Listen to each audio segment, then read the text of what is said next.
siku ya walemavu. Unakaribishwa waziri wetu, tusherehekee siku ya walemavu.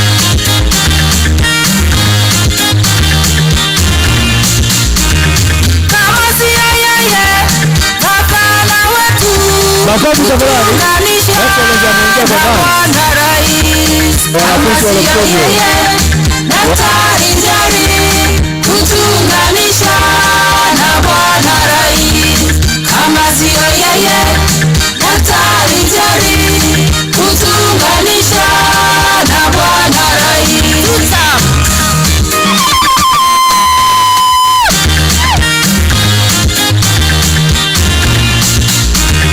Kama sio yeye Yesu wetu, kutuunganisha na Bwana Rais. Kama sio yeye mama wa kaunti, kutuunganisha na Bwana Rais.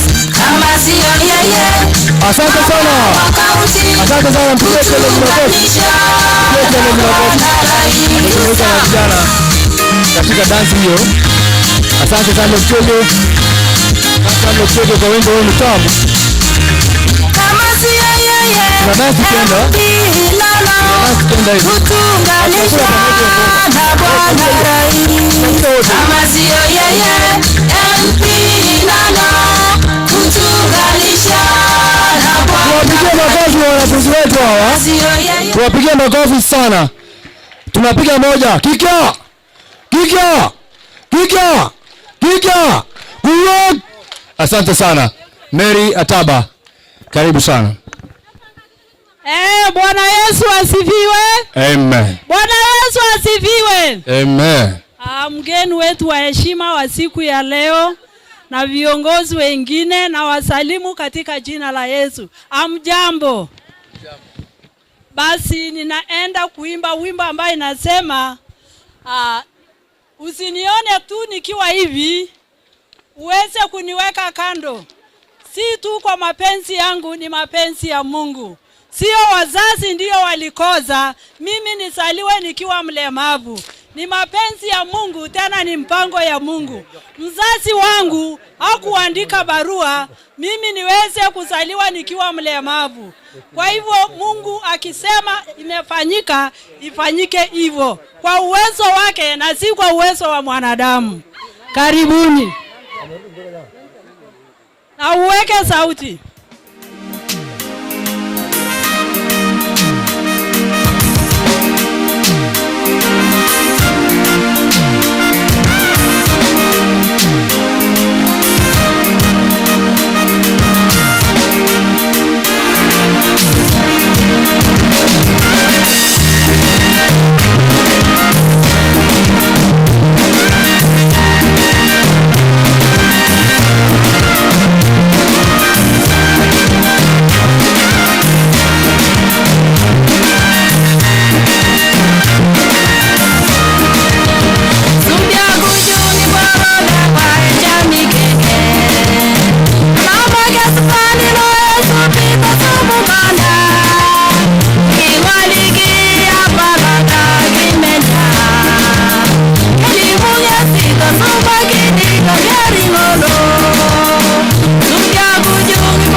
talogo yuri kama mwitani amina gini nidome yuri arena dosu basi gona nigala nayo amina gina ya unani elo geria ruche ona yuri onya wakelu talogo yuri kama mwitani amina gini nidome yuri arena dosu basi gona nigala nayo amina gina ya unani elo geria ruche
Asante sana. Bala mamta mpangane hapo. Kama tarewa simkama kama. Erga? Erga lo kya? Kwa kamune beberea. Aya, tara magini mo beri makan. Kikya? Kuwa. Bas bala mere mpanga sas akujiyin ngakronku. Tamana kenae. Kwa nini na tarehe luche? Haya, ekwe sasa. Yende wimbo wa mwisho kisha tuingie kwa program.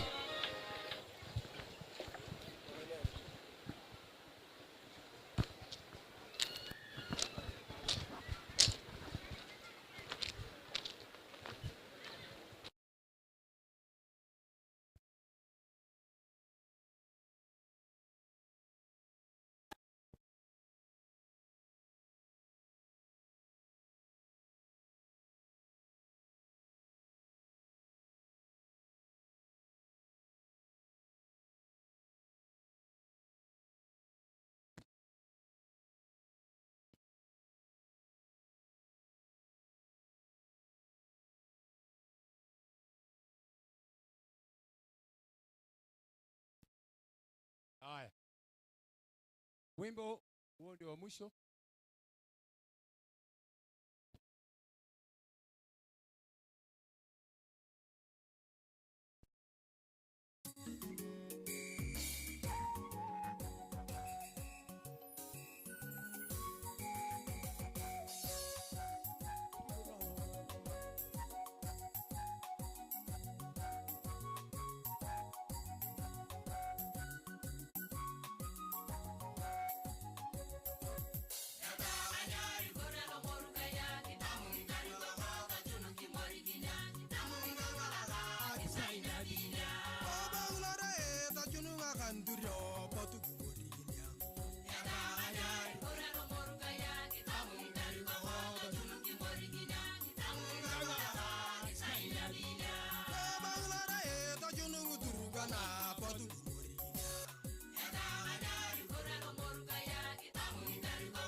munyevya patu kumurikinya.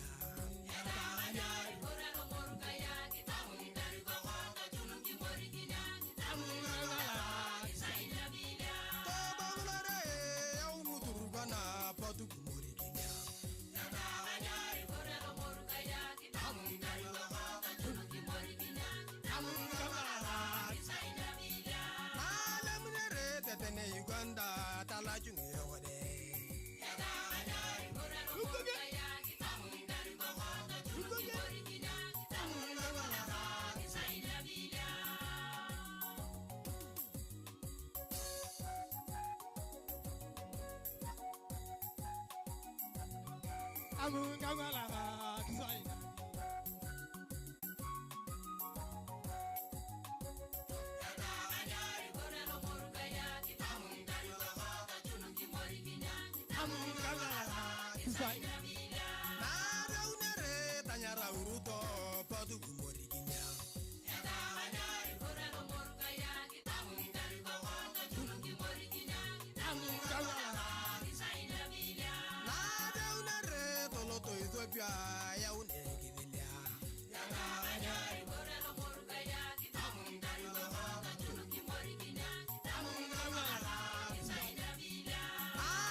Asante sana. Asante kabisa. Asante sana Ikwe. Asanteni. Tuwapigie makofi ya wimbo. Wimbo murwa kweli kweli. Asante sana. Wimbo inasema to sign bill. Asante sana Kalakara. Sasa tunataka kuendelea. Tunataka kufanya mpango ya kuvalisha. Wale watu ambao wanahusika na kuvalisha wakuja hapa mbele, na kuna mwanafunzi mmoja hapa ya dakika moja. Njoo hapa. 1 minute. Mpango ya kuvalisha, ikiwa mwanafunzi huyu wa university anataka kusema neno moja, kisha tuendelee kupanga mambo ya kuvalisha. Hapa unaweza semea hapa. Haya, dakika moja tu kwa haraka. Asante wana wetu, viongozi wengine na walemavu wenzangu, habari zenu tena.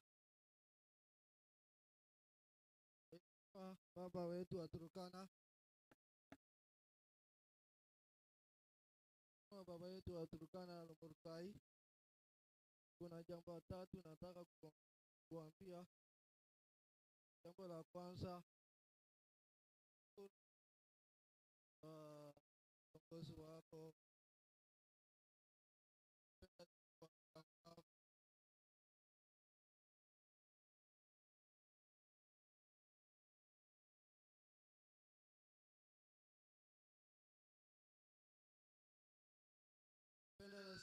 their mouth.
Haya, asante.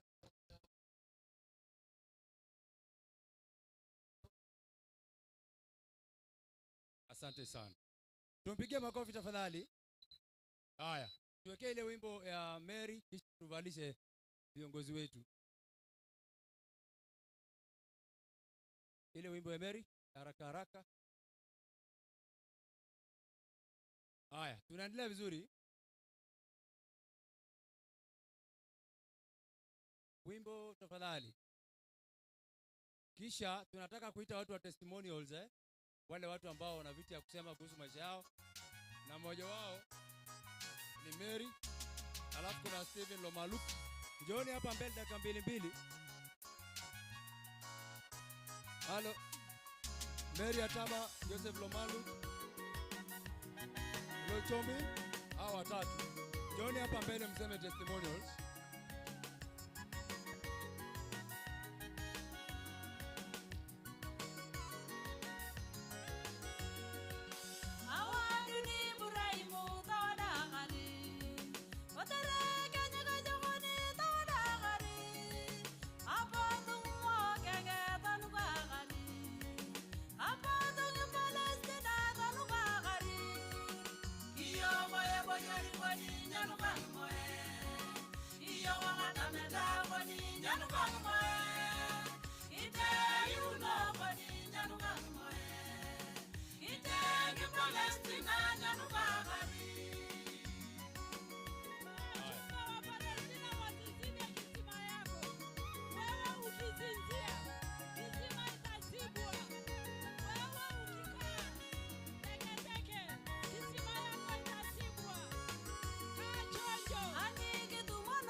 Ite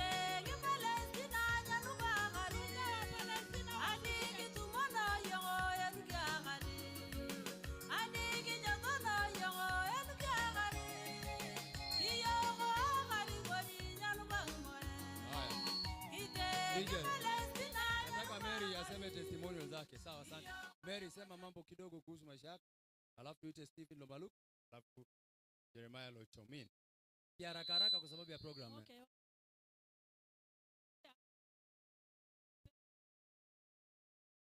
Peka majina kwa jina Mary Ataba Aston.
Mimi ni mlemavu kwa maisha.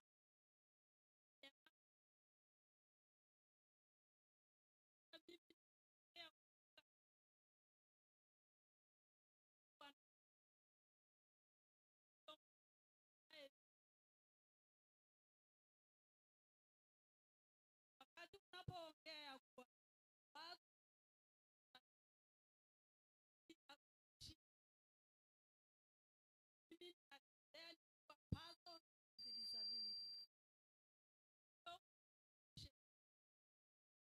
jambo la kwanza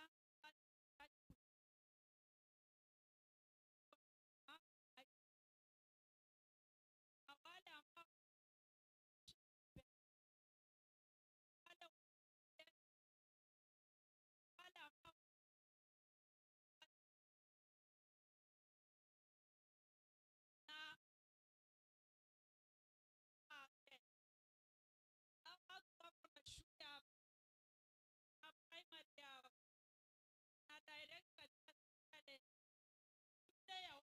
ya watoto wa deaf na pia waweze kujenga shule ya watoto kwa sababu katika kaunti hakuna hiyo shule. Tunahitaji watu wao waweze kusomea hapa, wasiweze kwenda kupata shida kule chini, kwa sababu wakienda huko saa zingine wengine wanaacha akikosa kwenda wanakaa nyumbani. Wengi wao kama de wako nyumbani hawana wala wafanya. Naomba ofisi yetu waweze kusaidia watu hawa, na pia watoto hawa ama watu wao wanahitaji pia interpreters katika kila mji. Nataka iwe na custom care of ili watu wao wasaidike wakienda hospitali wapate, ili watu wao wasaidike wakienda hospitali wapate, wakienda mahali popote, ili wasiweze kwa sababu wakivisi ni mbaya. Mungu atatulaumu ndio walemavu tunaosikia. Pia hata hawa apply visual repair wanahitaji pia shule yao iwekani. Kama sasa tuko na shule ya iwekani, hiyo haitoshi. Tunahitaji ile tena dodo. Tunahitaji shule kuangalia sana. Haya ya pili, ofisi yetu ya National Council ya hapa. Sisi hatuna baya katika ofisi yetu. Muangalie kabisa. Wakati tunapohitaji hata kutoa certificate, tunaenda kwa town na kutoa kwa site. Ofisi yetu inakaa kama ya pia. Tunahitaji vifaa zote ambayo inahitajika kwa ofisi. Pesa kupata mahali pale. Fikia kabisa National ofisi yetu. Kwa nini tunaenda kwa town na ofisi yetu hapa? Nini mbaya na kwani nini hamjali? Ofisi yetu hata hakuna mtu wa kufagia. Ni kwa nini? Tunahitaji pesa kuandika mtu wa kufagia ofisi yetu. Kuandike hata watu ya ofisi yetu. Achukue vitu yetu hapo kwa ofisi. Kwa sababu hiyo ofisi na vitu yetu. Hamsisi akikuja achukua aende atawanya. Utapata wapi? Ya tatu. Nakuja katika sehemu yetu ya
Asante sana. Tupigie Mary makofi. Tupigie Mary makofi. Tunaendelea mbele. Dakika moja imebaki. Dota mgeni Stephen Domalu. Ama Mary amesema mtu. Naona Mary amesema Domalu. Amesema una kama dukwat. Domalu kwa Jeremia Lochomin. Tunaongea mambo ya testimony. Vile ulianza ukafika mahali huko sasa kwa dakika machache. Tupigie Mary makofi tafadhali, amjampigia makofi ya kutosha.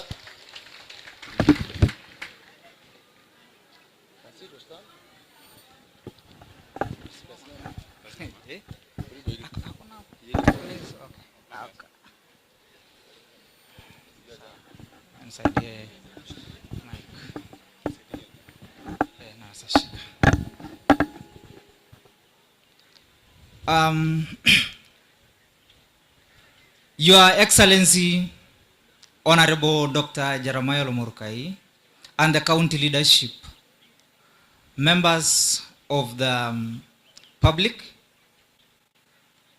our members of the National Council for the People with Disabilities, our heroes and heroines of the disability community, ladies and gentlemen, I'm Jeremiah Lochomin Ebey. Yes, Dr. Naksa, you are telling us to use 1 minute. But this is the day for the disabled. So it should be our day. It is us to talk. People have talked so much about us. It is now us to talk and say what we feel and what the community is for us and how we interact with our environment. So please, give us our time. Your Excellency, Dr. Jeremiah, I am so much grateful that you have chosen to grace this day. You have honored us. That is a great honor. It's so much appreciative. The second person also that I would like to thank and welcome to Lodwar, the heartbeat of Turkana County, are all the visitors from various counties, especially the national planners that chose this town. Actually, this shows that our pursuit for inclusion is not just confined in the cities, that is in good roads of Lodwar, but to every corner of this great county and country. We are so much grateful for that. Mr. Governor, we also have to appreciate the government for the few things that they do to show or to try to include us to the choice or to the running of the country. Especially, I would like to comment on the Disability Act of 2025 that was signed by His Excellency Dr. William Ruto. This was a very reformative act. It acknowledges that our pursuit for inclusive society is built on a legal and strong framework. When we have a bill like this one, it means that we can now argue, we can demand our right based on a legal framework. We are so much grateful to the President for that. Also, another thing that I would like to appreciate the government for is that the government, through the National Council, through the Kenya Society for the Blind, and various institutions working with people with disabilities, have facilitated us by giving us various assistive devices. Talk about the wheelchairs, talk about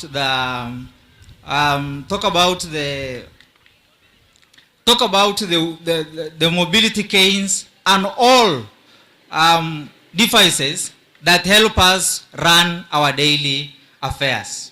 We are so much grateful for that. Now, apart from all these achievements, we have a problem, Our Excellency Governor. This problem, it is not only in our county. It cut across, even to the nation. These laws, I have just appreciated the enactment of the Disability Act. But this is just like a text in a piece of paper, just like any other laws that they have been there. Your Excellency, we need these laws to be functional.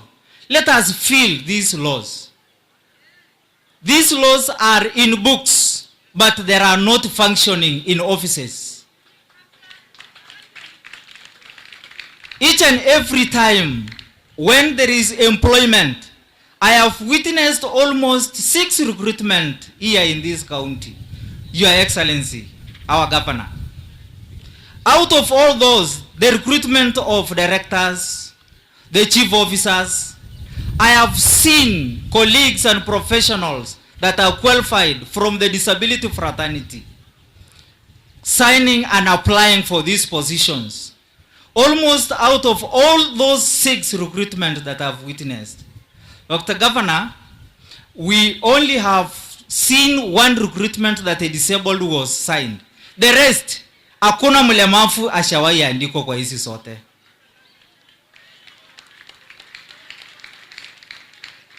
Dr. Governor, we are so much grateful for the other things that you are assisting us. Like, for example, we are trying to pursue the 5% clause that it is required in our constitution. Mr. Governor, I know in the employment of the early childhood education, the county has tried. We have the disabled teachers. They have been employed. But what about the critical positions in the county, Mr. Governor? Mlemavu hawezi kuwa director, Mr. Governor. I know wako, lakini there are not enough. Mr. Governor, mlemavu hawezi kuwa CEC. I know they are. But Mr. Governor, it's not enough. We demand our fair share because the constitution stipulates our fair share. I'm talking on behalf of the professionals. Mr. Governor, also another thing that is paining us, the disabled in this county, it is inaccessibility of various things. Talk about services and even physical infrastructure. There is a certain time, Mr. Governor, nilikuwa pale kwa hiyo ofisi, ngorofa imetengenezwa mzuri. Mr. Governor, sisi wengi tunatumia wheelchairs ama white canes. Na tunaangalia ofisi ya governor iko kwa the last floor. Mlemavu atafika je huko? Mr. Governor, sisi tungeshukuru sana ofisi yako ingekuwa kwa ground floor, where we can assess you first hand. First hand, tuongee na wewe. We don't want reports. You get reports from other people. If you want anything to hear from the disabled, if we are happy or if we are sad, get it from us, not from reporters. Some reporters will give you a false narrative because they are seeking to praise you. But it might not be the truth. Haikuangi ukweli. Watu wengi wanataka kukupigia kapambe, wanakupamba Mr. Governor.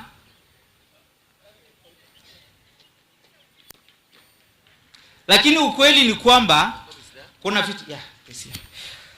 kuna vitu vingi walemavu wakiongea tuna believe itakufikia because inaitwa the first hand information and belief.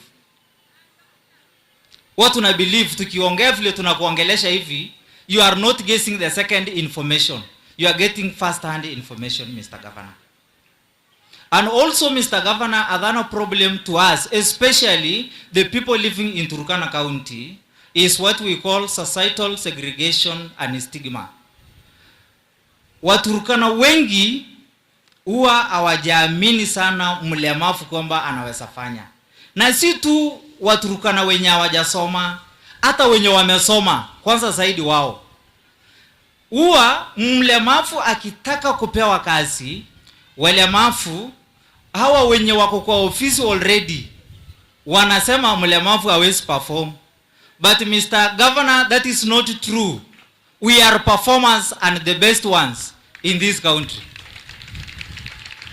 Check any position that a disabled has held. We bring transparency and accountability. That is what the disabled is known for. And sometimes that is why we might not get these offices, because the tradition of Kenya is about corruption. But where disabled is, corruption is minimal. So please, Mr. Governor, if you want to reduce corruption in this county, employ more disabled to critical offices.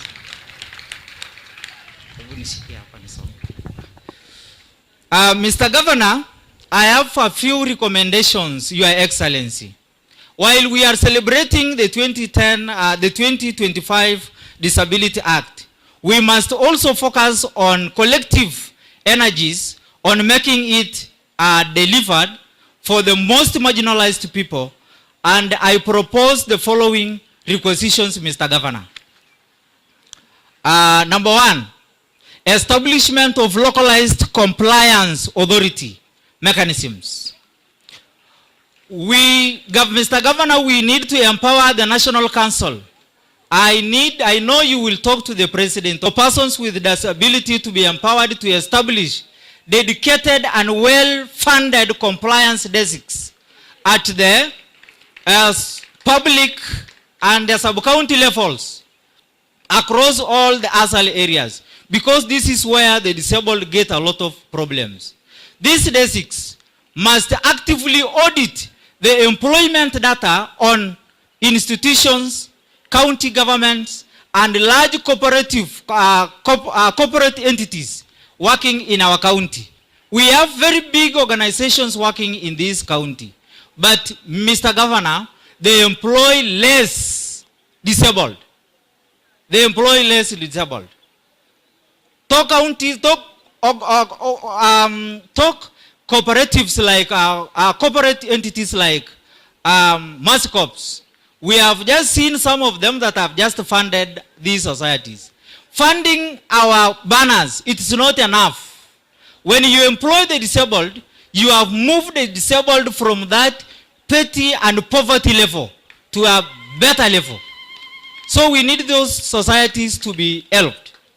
Mr. Governor, another thing that also I would recommend is investing in community-based rehabilitation. We must move the centralized services to counties and sub-counties. This will help us do a lot of things. It will reach that old mama, that old muse that will not come all the way to Lodwar. We will get all this. We need a commitment for the county government and also the national government to commit substantial resources to bring essential services and professionals closer to the disabled people, to our villages. For example, we need physiotherapists, occupational therapists, specialized teachers, and Kenyan Sign Language therapists, specialized teachers, and Kenyan Sign Language response and cash transfer should hold a mandatory prioritized allocation for the PWDs. Their vulnerability is heightened during crisis. Our system must reflect this reality, Mr. Governor. When we are distributing, let's say food, let's say cash, the disabled should be given the first priority, Mr. Governor. Always. Because these are the most critical people. Mr. Governor, when there is drought, droughts eliminates are the disabled. You know these other people. So when you are taking this, Mr. Governor, I appreciate. You are ngangwa imuriana knosi. Ngedia nyaranta be nyarta ke chi na muriakna. Kotere, they are in the heart of every society and they move a very big part of our society. To conclude, Mr. Governor, ladies and gentlemen, apart from the Kenyan dream for the inclusion, we appreciate this gesture of coming and bringing this event as far as Turkana County. This shows that we are included and people in Nairobi are just not thinking about Nairobi. They are also thinking each and every corner of this county. How I wish the minister could have been here. It would have been so much privileges. But your presence, Mr. Governor, we know everything is not lost. Thank you, and may God bless Kenya, and may God bless Turkana County.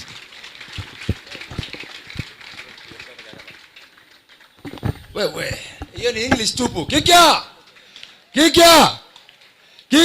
Alimunua kuna kudiranga mzungu gane. Kuwak! Kikia! Kuwak!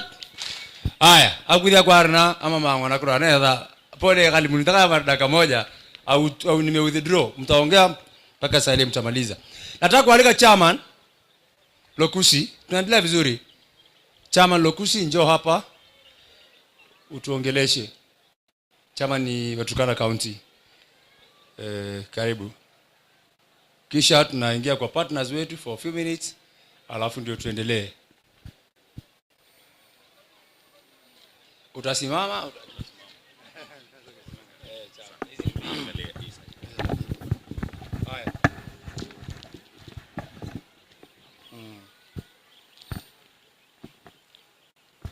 Your Excellency, Dr. Jeremiah Napotikan Simba Kumi tena,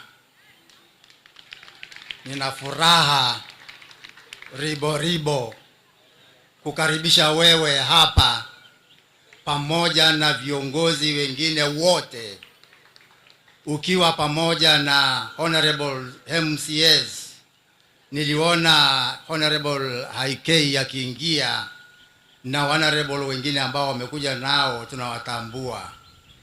Ninatambua pia kwa niaba ya walemavu jamii hii nzima iliyoko hapa.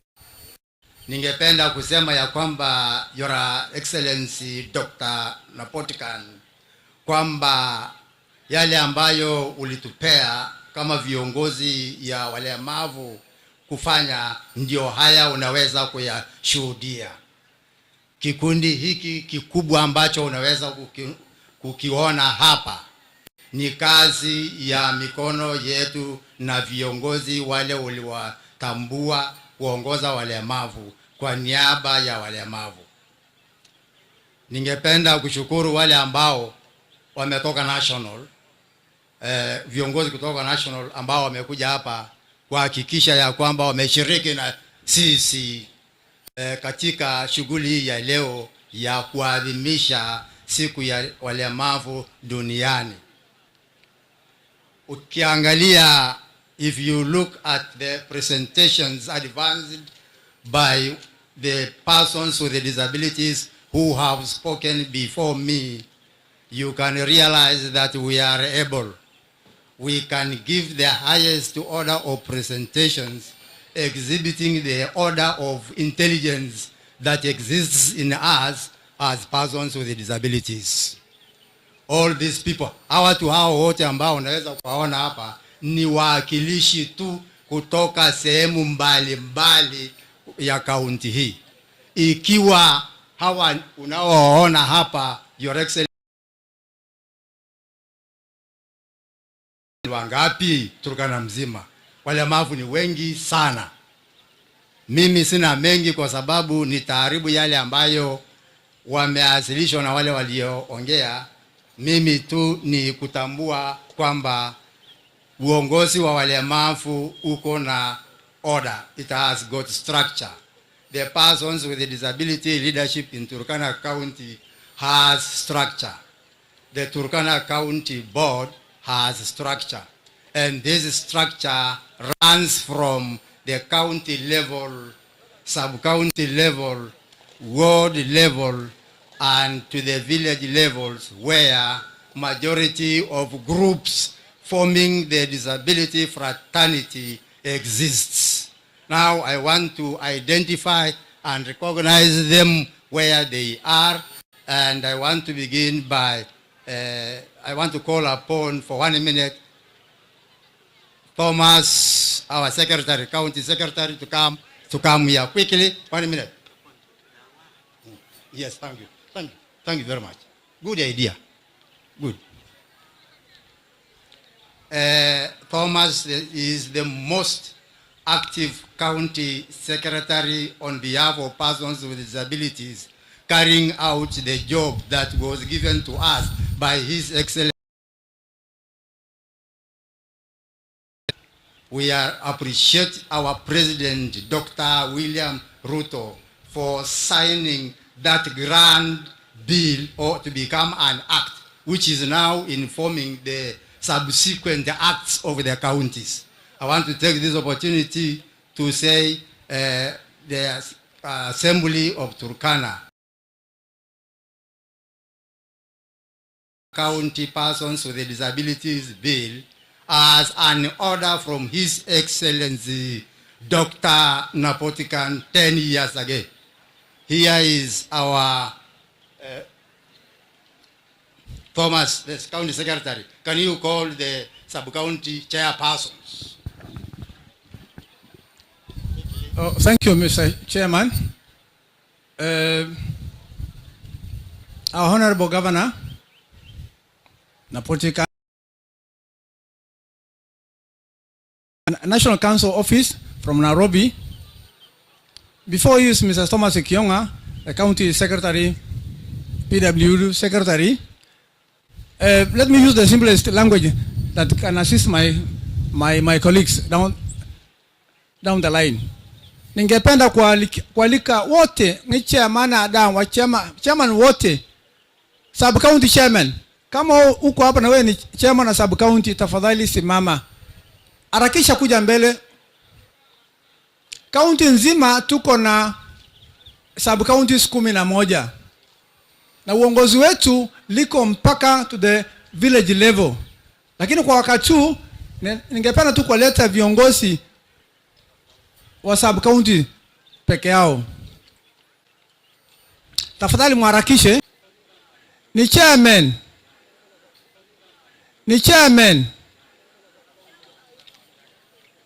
Unless umekuja hapo umerepresent your chairman.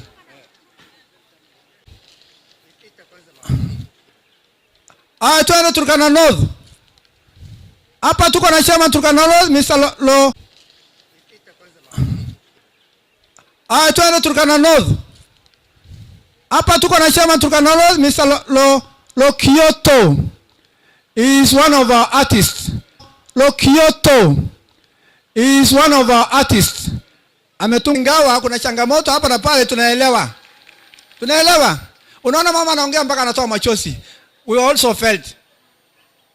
Otherwise, majina yao ni wale ambao wameongoza na wanakuja hapa, tunawatambua nyinyi wote na ni asante, muendelee kushika hivyo. Gavana wetu yuko hapa, amewaona na ameona kweli mnashikilia kazi. Sawa, asanteni.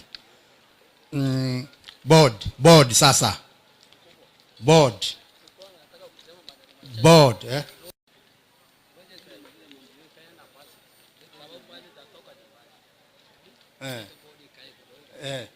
Kidogo basi. Bwana asifiwe. Kwa majina ni Joseph Bei. Mimi ninatoka sehemu kuanzia Sukuta hadi Lokori sub county, ambayo naongoza mheshimiwa wangu Nicholas Nkor. Nataka niwaeleze maneno hapa machache. Bwana Gavana, jambo la kwanza, watu wa Kapedo wako hapa, watu wa Turkana, watu wa sehemu hii. Nataka niwaeleze tu maneno machache. Mimi kwa majina naitwa Joseph Bei, ni chairperson sub county Turkana East, Ni siku ya leo, ni siku ya walemavu. Nataka niwaeleze bwana gavana, sisi kurudi hapa aende Kapedo ni challenges. Umekuwa sehemu kama na Peyton ambayo tulipoteza watu, tunahitaji usaidizi. Mambo ya kipande disability areas, sehemu kama Kapedo ni lazima tupeleke vitu zao Kapedo sub county. Sehemu kama Lokori tunahitaji vitu wanayokuwa natural disability ya Nairobi. Tunakushukuru nyinyi. Msaada yote ya sehemu hii lazima tusaidiwe. Siku ya leo tunakuja kuona gavana yetu kwa sababu ni siku kuu kwetu Kenya mzima na dunia. Ninataka kueleza kwamba ninaomba hivi, bwana gavana, tunaomba mapikipiki ya kusaidia walemavu kwa kazi. Kwa sababu distance ambayo tunaishi ni mbali. Bwana Lokusi apewa gari. Kwa sababu yeye ni ndio gavana yetu wa walemavu kutetea hali ya walemavu. Lakini sisi kuwaeleza siku ya leo tuko na watu wetu wa sub county ya Sukuta, Turkana East na sehemu zote za Kibiki. Tunahitaji kwamba hao watu hawezi rudi bure, kama iko mahali ya kusaidia saidia leo kwa sababu ni siku yao. Bwana Lokusi, wacha niseme tatu tu. Mambo ya sponsorship ya watoto walemavu. Je, watu wengine wanaandikwa kazi na watoto yetu ni lazima, kama mimi ni mlemavu nina kipande, mtoto yangu apate elimu na kwa sababu yangu nisaidike kuombana. Jambo la tatu kwamba ninashukuru kwa sababu ya siku ya leo huko katika sehemu ambayo walemavu wako wanatetea haki zao. Sheria ya walemavu iko, lakini tunaomba serikali, tunaomba rais wetu Dr. Ruto akomba asaidie walemavu, asaidie pesa ya grant, na pia county wetu asaidie. Wakati unakuja kwa ajira, ajiri walemavu wengi. Ya mwisho tunataka kumwambia tunakushukuru wewe kwa sababu siku ya leo ni siku ya walemavu. Mimi ninashukuru watu wa National Council, andikeni watu kwa kila sub county akuwa anasaidia kama kipande, kama ni msaada walemavu asaidike. Hapa ni Ebe peke yake. Lakini je, Turkana ni kidogo? Turkana ni mengi, andika watu wengi kwa sababu hata sisi tuko na watoto ya wakati ya shule wanasaidiwa kusponsor their children from the school. Thank you sir, chairman wetu Turkana. Sasa ni unaongea tu chache, mambo mengi yameongelewa. Asante. Wewe banga Turkana na corona alimuli ya Turkana. Wewe ni uchumi wana gavana mafikiri watu mengi nasema mambo mengi. Mimi nataka kusema mambo yangu kidogo. Iko kitu naita katiba ya walemavu. Katiba anasema iko hapa, iko kwa ofisi ya bunge. Anasema iko hapa na malizika, lakini hapa nataka kuja kufanya kazi. Ndio mimi naambia MDJ kama hapana pitisha katiba yetu sasa, lakini afadhali enda nyumbani. Hapana kuja tena kuzumbua sisi. Kwa maana wao nakataa kitangaza ile mambo yetu, hata sisi tunapata haki. Wao napinya hapa, tujui sisi nataka sisi naomba nyinyi sasa ndio natoa hiyo katiba. Nataka hiyo mambo ya katiba hiyo nakamilika kama maka hii bado kumalizika. Najua kipika ya kote ya kura kama hiyo katiba bado kumalizika, wao ni mtu akienda nyumbani kwa lazima. Ona watu malemavu hawa ni karibu 1,300. Wana fikiri watu 1,300 kipika kura kando wataingia wapi? Najua malemavu sisi nakaa kama watu wa Lejo Maria. Najua watu wa Lejo Maria kilenga mali nataka kienda, kitaka kichagua gavana, anaenda mahali moja. Hakuna ile naenda kando. Hata malemavu na mina hiyo Malemavu kitaka kuchagua gavana, anaenda mahali moja. Hakuna ile anaenda kando. Mimi nataka kumwambia gavana, sisi hakuna mguu. Akukuja kisimama kwa hii mlango yako na lala nje. Mwambie ile watu wa mlango yako. Uone mtu naita malemavu, mwambie pungua. Pungua ingie ndani. Hapana simamisha sisi ndani ya nje. Lakini yuko mguu gani sisi nazimama? Hakuna kiketi yuko nje. Lakini sasa kitoka leo, sasa wao pungua mlango. Alafu sasa mambo mengine. Sasa mambo mengine. Angalia hawa, angalia. Angalia hawa. Hawa ni ile mambo mtu alisema ile ofisi naenda juu. Nataka sheria malemavu. Hapana anatakuwa mali hapa flat. Ndio naingia huko. Alafu sasa naomba bwana gavana, hii malemavu atapatiwa pesa ya kufanya biashara. Atapatiwa pesa kiliko kuombana kwa paranda ya watu. Apatiwa pesa tu afanye biashara. Sasa ni kuomba tu baadaye zile pesa. Akuomba nini akafanya biashara. Najoko no mara kingi hapo. Haya board sasa wakuja hapa. Board members. Dakika mbili tu. Hapana, sasa mimi you are a board member. Sasa saa imeisha. Abraham kuja. Mmoja ndiye ataongea kwa niaba yenu tu.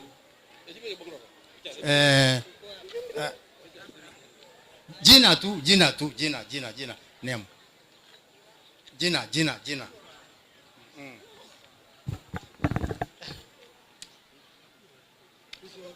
Good afternoon. Moses Lokiru. Yeye ni board member kwa upande ya hearing impairments. Asanteni.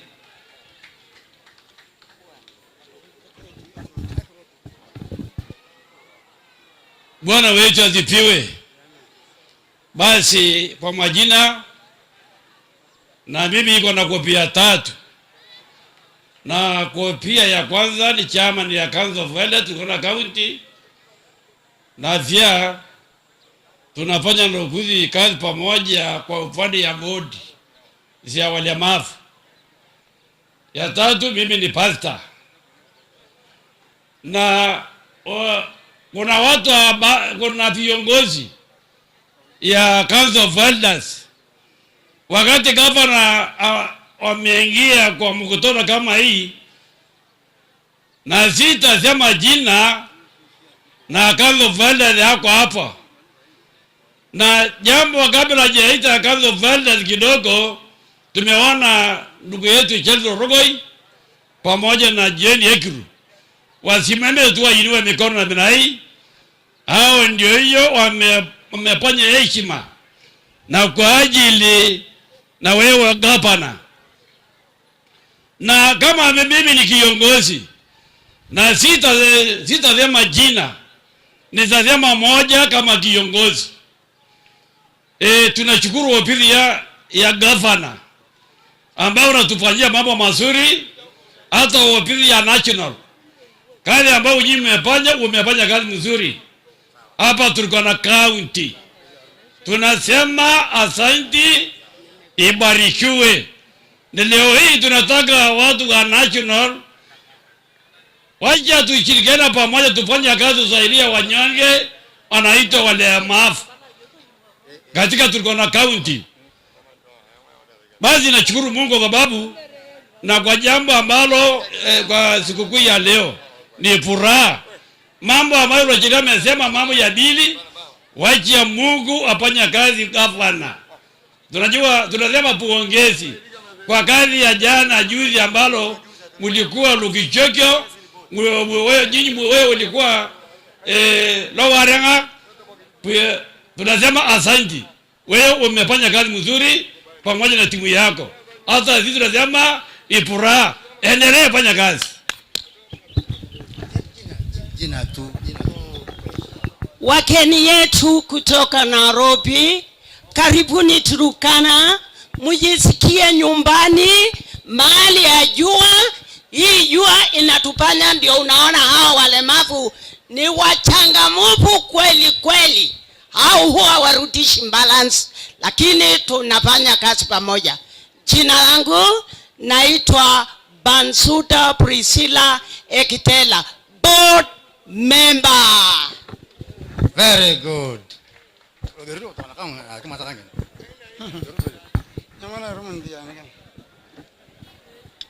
Bwana asifiwe. Ejogono ila pana.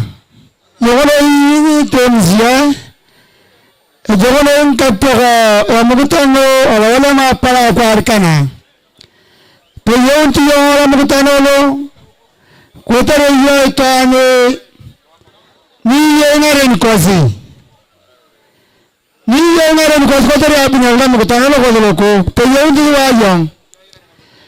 Agro itina pena zakatolimot chamagna mwani ke changamoto na vyamutizi wala mkutano hii alwa tarata tukaluku ya agro na kisha vyamutizi wako tari akibom weriko tari akiper balabo chairai nakato kasi ngarang agro muna kutere apena ngajiyona kala agro muna jogono hii akujana Ethiopia Kilipakin wa yong toriamo ya kuralo moi 27. My vice chair ataba wewe uliongea, kuna other members of the board. The guest of honor, all protocols observed. Marion Ekalale Amos, Assistant Director for Social Protection in charge of Disability Services, member of the board. As brief as him, please. Guest of honor and all protocols observed. I'm Concepta Ken, Assistant Director Physiotherapy Services, representing Health Department. Thank you. National Council for People with Disabilities, tunawaenzi sana kwa vile nyinyi ndio mnatusaidia hata vifaa vya kuwezesha sisi kufika na kutembea katika sehemu zote ili tuweze kufanya hata public participation. Na sasa program yangu imeishia hapo, na washukuru Your Excellency, thank you for coming, all the members of the County Assembly and visitors from the national. Thank you. Aya, tuwapigie makofi tafadhali. Kika kuwa asante sana on board members. Tunaingia kwa partners sasa. Partners Tupado, UNHCR, Diocese of Lodwar, Catholic Diocese of Lodwar, Red Cross, NFDK. Sogeni hapa karibu partners. Sema tu jina na kampuni yako tafadhali.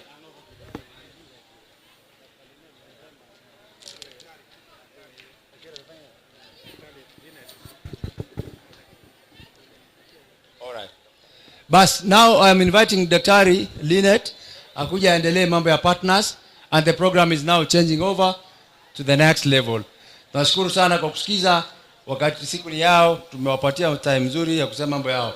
Karibu sana daktari. Pigieni daktari makofi tafadhali. Karibu. Asante. Your Excellency the Governor, our County Commissioner, and our Chair for the National Council for Persons with Disability, our representative from the ministry, representative of our principal secretary, walemavu wote na wageni waheshimiwa, amjambo. Amjambo tena. Kwa jina naitwa Linet Ochuma. Mimi ni acting secretary wa Directorate ya Social Development. Nataka nichukue muda mfupi niite wafanyakazi wote wa State Department for Social Protection ili niweze kuwajulisha ningeomba officers wote wa Directorate ya Social Development, State Department for Social Protection waje hapa mbele. Tafadhali tuokoe wakati. So tuko na wenzetu ambao tumesafiri nao kutoka Nairobi, na tuko na officers ambao wanafanya hapa. Nitaanza na officers ambao wanafanya katika hii county wakiongozwa na Mr. Kipton ambao ni county coordinator wa social development. Ningeomba Kipton asimame hapa wapungie mkono. So, Your Excellency, our chief guest, these are officers for Turkana County. They are in all the 11 sub-counties. And we also have our colleagues from the National Council for Persons with Disability. I don't know whether he's here. Kindly come over from the National Council for Persons with Disability. So that is the staff that we have at the county level. Nitasonga tuende kwa officers wetu ambao tumekuja nao kutoka Nairobi. So wale wa county mtatupungia mkono alafu mwende mketi. Yes, so that is the staff at the county level.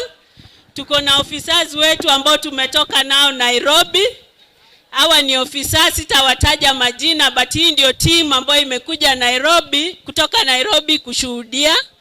Ningependa nimkaribishe our director in charge of disability ili aweze awasalimie. Your Excellency the Governor, officers from Turkana County, county government and national government, walemavu na maofisa mbalimbali wamekuja siku ya leo. Hamjambo? Habari zenu? Muko na furaha siku ya leo? Sasa tumeleta hii sherehe hapa Turkana kwa sababu tulijua kama Turkana hawajawahi kuwa na sherehe kama hii. Ndio sababu leo tuko hapa. Najua mumefurahia sana siku ya leo. Asante. Kwa majina naitwa Richard Bosire, Director for Social Development, na nasimamia mambo ya ulemavu katika directorate yetu. Asante. Asante sana Mr. Bosire. So ningeomba officers muwapungie mkono. Tumekuja timu kubwa ili tuweze kushuhudia chenye nafanyika Turkana. Hili activity iwe vile iko hivi, vile imepambwa hivi, kulikuwa na committee ambayo ilikuwa inashughulikia siku ya leo, na kuna wale wadhamini sponsors wenye wamefanya hii siku iwe hivi. Ningeomba niwaite waje mbele, tukianzia Fred Hollows, Sapcon, Tupedo, Catholic Diocese of Lodwar, Kenya Red Cross, UPDK, NFDK pamoja na KCB. Hawa ndio wametudhamini, ndio sababu leo tuko na furaha hivi. Ningeomba muje hapa, tafadhali muje hapa mbele.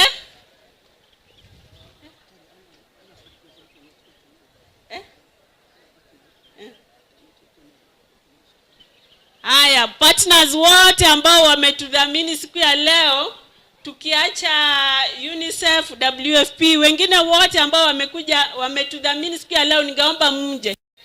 Mbona tuna take time? Ningeomba muje hapa tafadhali. Our partners have supported us on this day. Tukianza na Fred Hollows. Kuja utusalimie Fred Hollows. Hawako karibu. Tuende kwa Sapcon. Sapcon hawako karibu. Tupedo hawako karibu. Catholic Diocese of Lodwar. Catholic Diocese of Lodwar. Kenya Red Cross.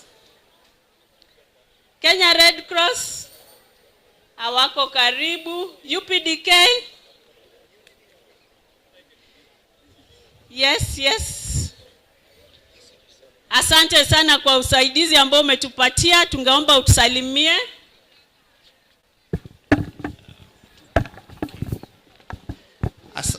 Asante sana madam. Secretary, kwa majina naitwa Eric Ngondi. Tunatoka United Disabled Persons of Kenya, UDPK. Ni umbrella body of persons with disabilities and their organization. We champion for the rights of persons with disability and also unified voice of persons with disability in the country. Asanteni sana. Asante sana. Tuko na NFDK. Itifaki zote zikizingatiwa, kwa majina naitwa Silas Mukea kutoka Hazina Kuu ya Kitaifa ya Walemavu nchini Kenya. That's the National Fund for the Disabled of Kenya. Sisi tumekuja hapa kushirikiana na walemavu hapa Turkana, na kama National Fund tuko na 2 main programs za walemavu. Ya kwanza ni Economic Empowerment and Mobility Assistance, na leo tuko na 22 beneficiaries wa hapa Turkana ambao watapokea vifaa mbalimbali wale walikuwa wameomba. Na katika Infrastructural Development Program tuko na 3 flagship projects hapa Turkana. Ya kwanza ni John Paul II kule Lokichar. Tuliwanunulia generator wakati umeme haukuwa. Hiyo ndio wamekuwa kitumia kwa hiyo miaka yote. Na kwa sasa hivi, kabla utoke Lodwar, wale wa Nairobi mnaweza tembelea Lodwar Mixed Comprehensive School. Tunajenga library for the visually impaired. It's ongoing right now. Iko at superstructure level. Na pia tuko na another library for the hearing impaired.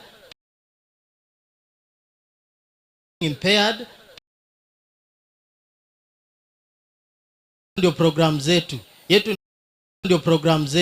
Yetu ni kushukuru ofisi ya Interior Coordination for National Government. Hao ndio tunafanya kazi nao kwa karibu sana, wanatusaidia kufika mashinani. Ofisi ya County Commissioner, Regional Commissioner. Wamekuja kutupatia. Tungeomba pia mkubwa wao aje atusalimie dakika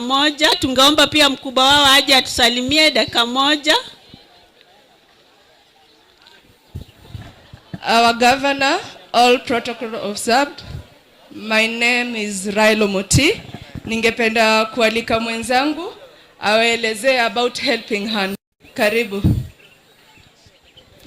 Yes, our governor, Dr. Jeremiah Lomurkai Napotkan, distinguished guest, here is helping hand for relief and skill development. So we as an non-profit organization, we have been ever distributing these wheelchairs.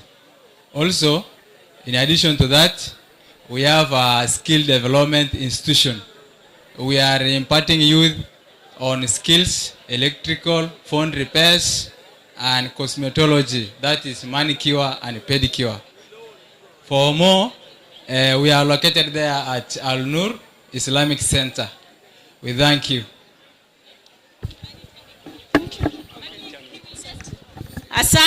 Asante, tunakaribia kumaliza. Tuko na humanity and inclusion. Ningependa kuita representative wa refugees haja aseme neno moja. All protocol observer, ladies and gentlemen, good morning. My name is John Ngarben.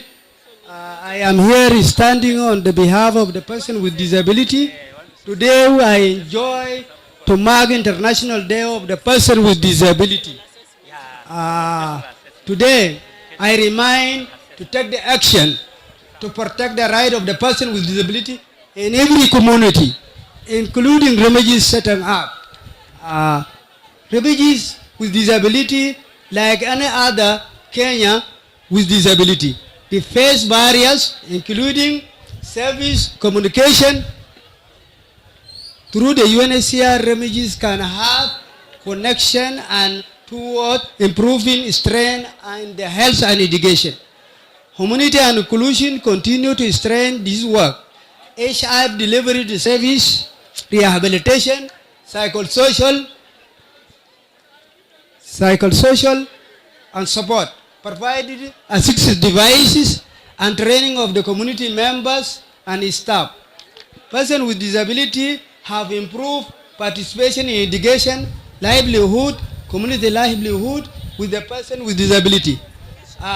For 4 do action we need it.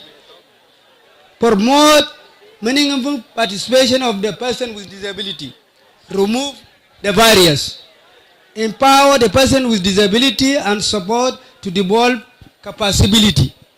The first one, collect the data on disability and agenda enforcement. For final inclusion, the person with disability community, today I remind you to take the action with commitment and stay focused on progress. Thank you. Asante sana, tunahakikisha ya kwamba refugees wamewakilishwa, and I think Turkana County was one of the first counties to integrate refugees, and now we are registering them, which is a very commendable thing. Lastly, we want to invite our officer from the education assessment atuambie tukitaka kuwa assessed kama persons with disability ni nini tunatakana kufanya. Karibu sana. Thank you so much, Your Excellency, and all the protocol observed. My name is Abey Locherimoe Bonventures. I work as Educational Assessment Officer in Turkana Central Sub-County and also in charge of IAC in the whole of Turkana County. County with big. In each of these sub-county, 11 sub-counties, we have the officers there who do assessment. In those sub-counties, apart from Tokyo, the government has really taken care of the people with disability. To start with, the constructors of this, they have not put a ramp where somebody with a wheelchair can go and stand there and talk. I don't know if this thing is meant for people with the legs only.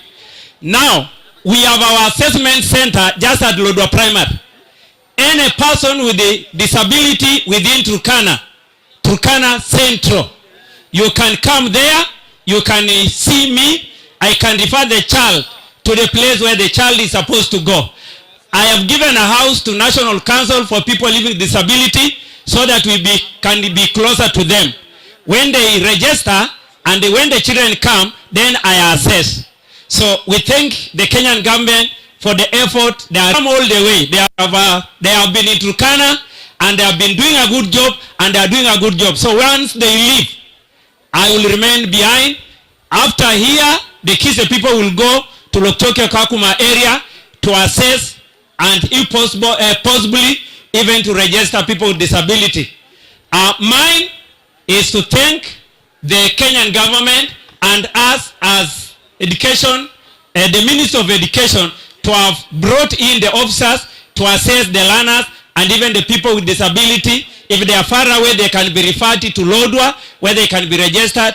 All the children, you are welcome to Lodwa Primary. You will find me there. My name, lastly, is Abey Locherimoe Bonventures. Tubarikiwe as we celebrate this great day. Thank you so much. Asante sana. Lastly, let's to invite officers wa National Council for Persons with Disability wenye wanafanya Turkana County. Karibuni. Where are they? Thank you, Daktari. I want to request our colleagues from Nairobi, Alex Nyere and the team, karibuni.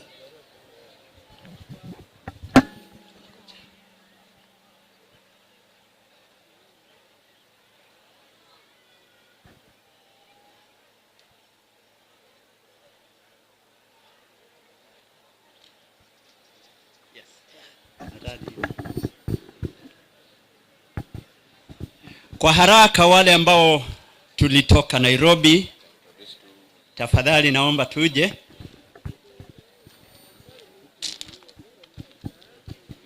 Mheshimiwa Governor, sisi ndio tunaitwa National Council for Persons with Disabilities. Tuko hapa na tuko na mmoja wetu ambaye atapata nafasi baadaye, maana yeye ni director. Lakini sisi ndio tuko katika secretariat ya National Council. Tuko na several heads of department and units. Na ningetaka tuko haraka sana. Sema jina na department yako. Mimi kwangu ninaongoza albinism sunscreen lotion na mimi naitwa Alex Munyere. Jina tu? Okay. Naambiwa niseme jina. Haya, hapa ni Linda Chebet, Communications Department, Marceline, Procurement, and whatever, Margaret, Communication, Dorcas, moja wenu hapa, Records, huyu msichana ni wa hapa. Ebu sema kwa Kiturkana Ejok. Thank you. Dennis Nyariki kutoka Disability Mainstreaming, alafu Linet, guide ya Dennis. Sema Ejok. Otamege. Huyo ni Yego, in charge of education. In charge of education. Thank you. Mwenye communicate. Samson Japit. Head of communication, Dennis HR. Dennis HR. Huyu ndio governor wetu wa disability hapa. Kwa hivyo kama kuna governor wa disability ni huyu mzee anaitwa Ebei, lakini kabla ya Ebei tuko na madam anaongea na ishara anaitwa Herima Mvoi. So kwa hayo machache governor, tuko hivyo na tunalete salamu kutoka Nairobi na kushukuru county ya Turkana kwa sababu ya embrace walemavu wote. Ebei, endelea na hiyo ingine. Mimi naitwa Benson Ebei, mimi ndio ofisa wa National Council hapa Turkana County. Asanteni sana. Asante, tutaita KCB manager. Tuangalie hizo t-shirts ambazo tumevaa. Tuna zile ambazo tumepatiwa na KCB, wametusupport sana na pia ndio wamekuwa part of the service providers wenye wanalipa pesa. Tunawashukuru sana kwa kazi ambao wanafanya. Asante. Dakika moja. Good afternoon, Your Excellency, the Governor, and riding on protocols already established. I want to appreciate all of you for coming. This is KCB Lodwar, being part of the bigger bank that have sponsored this event as co-sponsors among others. I've come with my colleague here from KCB Lodwar, and I'm happy to be part of this day. Thank you. Asante sana. So maybe I can talk in Kiswahili. Kwanza ni kushukuru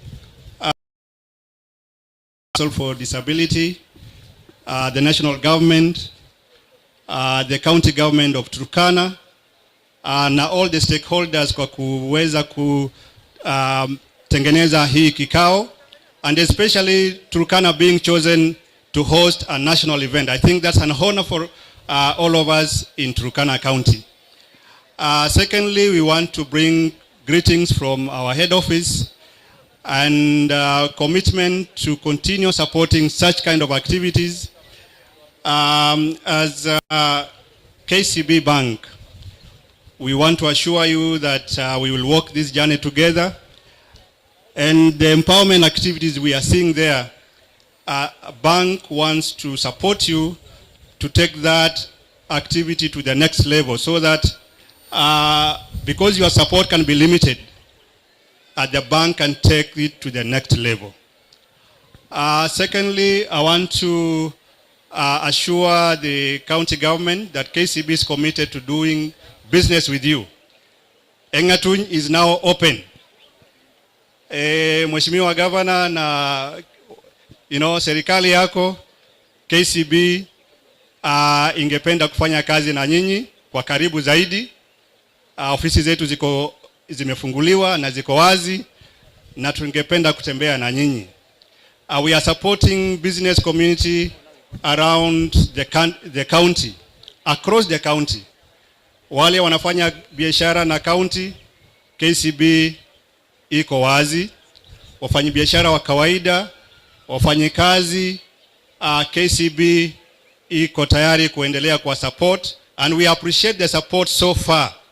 The county has really supported KCB, and we want to say that we are very grateful, Your Excellency. For today, hii siku haikuwa yetu. Tungetaka tu, tumekuja tu kuonyesha urafiki kwamba KCB tuko tayari kusupport programs around the county zote so that tuweze kutembea pamoja.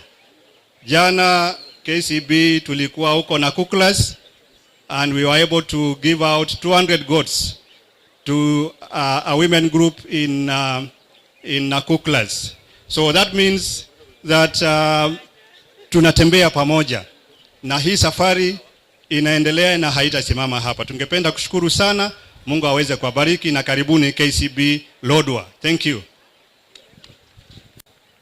Asante sana, tuwapigie makofi wenye wametusponsor, tuwapigie makofi.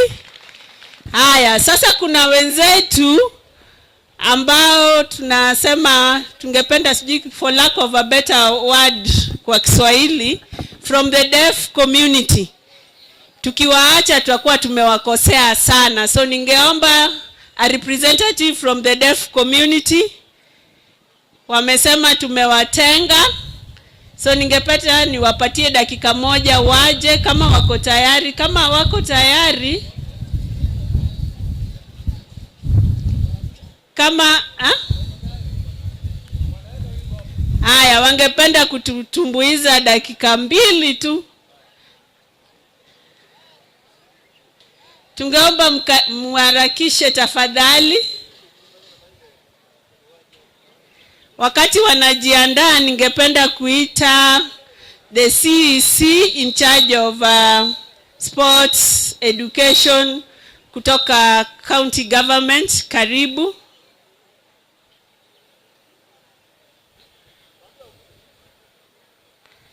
Karibu. Tunafanya pamoja kwa karibu. National government na county government, tunakukaribisha sana, nawe useme neno moja. Your Excellency, national and county leadership,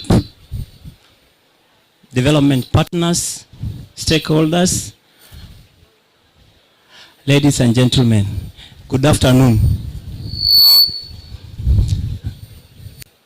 Karibuni Turkana. Ningependa kuchukua nafasi hii kwanza, kabla sijaongea, niwahimize wafanyikazi wote wa county penye wako wasimame na kuinua mkono wasalimiane. Tafadhali. Wote. Thank you very much. And before I make my remark, I would wish to welcome my colleague from the Ministry of Health. Because in this journey we work together. Karibu Dr. Epe.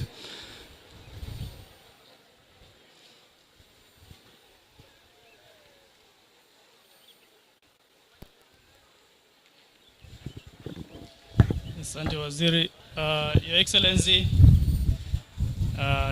Dr. Jeremiah Lomurkai na Vatican, and all protocols observed. Kwa majina mimi naitwa Dr. Epem Besekon Joseph, Waziri wa Afya wa Jimbo la Turkana.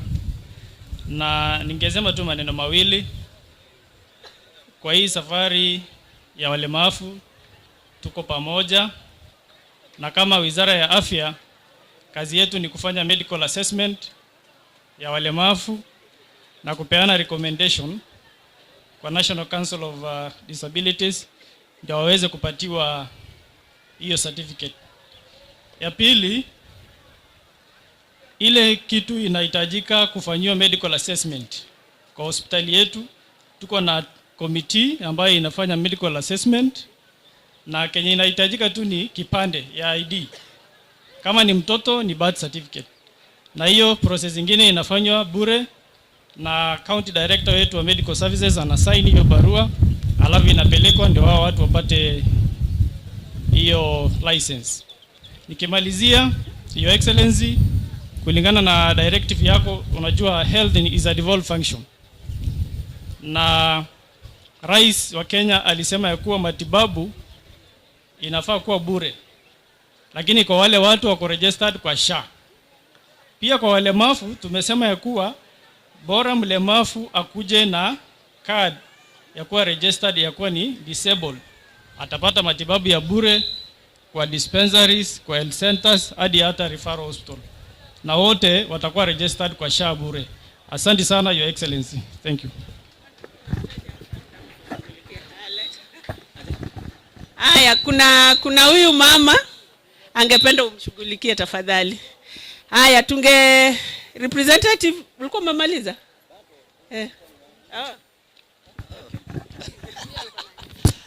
Thank you very much. I would want to take this opportunity for the benefits of our development partners to speak in English.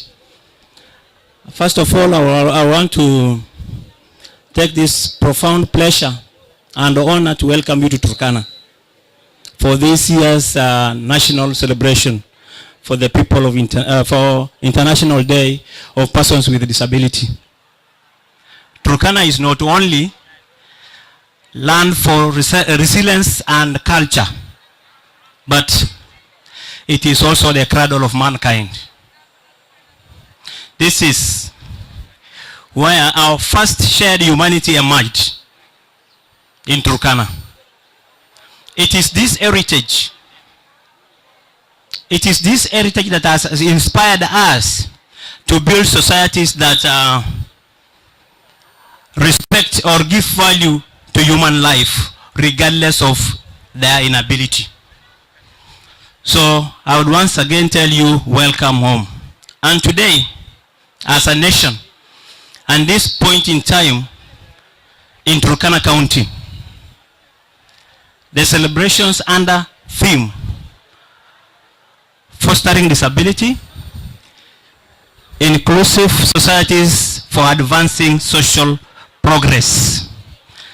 This reminds us that the dignity, the participation and the rights of people with disability must sit right in the center of our development agenda. And this is exactly what is Honorable Jeremiah Napotkan is for. So we want to applaud our governor for that. And as a government, as our government, we pride in a number of achievements that we've made all along in trying to ensure that programs that relate with persons with disability have been budgeted for, running all along into ensuring that the legislative frameworks are in place. And a case in this point is our people with persons with disability regulation 2025, which we worked with the committee in the county assembly over the weekend to ensure that it is finalized and it is now in the government printers for publication. So that is a gift we are giving our persons with disability this day. So we have a regulation that will make the fund that we have in the county government of Turkana, which is worth 19 million to operate. And this was with the assistance of WFP. We say thank you for that. We also have a social protection policy 2025, which is in the pipeline, and this is done under the assistance of UNICEF, and it is already in the pipeline. So we are working to ensure that all the stakeholders would want to say thank you very much for your continued support and collaboration, plus your commitment to this minor group. Thank you very much. But on how it treats its lower citizens. So it is very important for us to ensure that we are committed.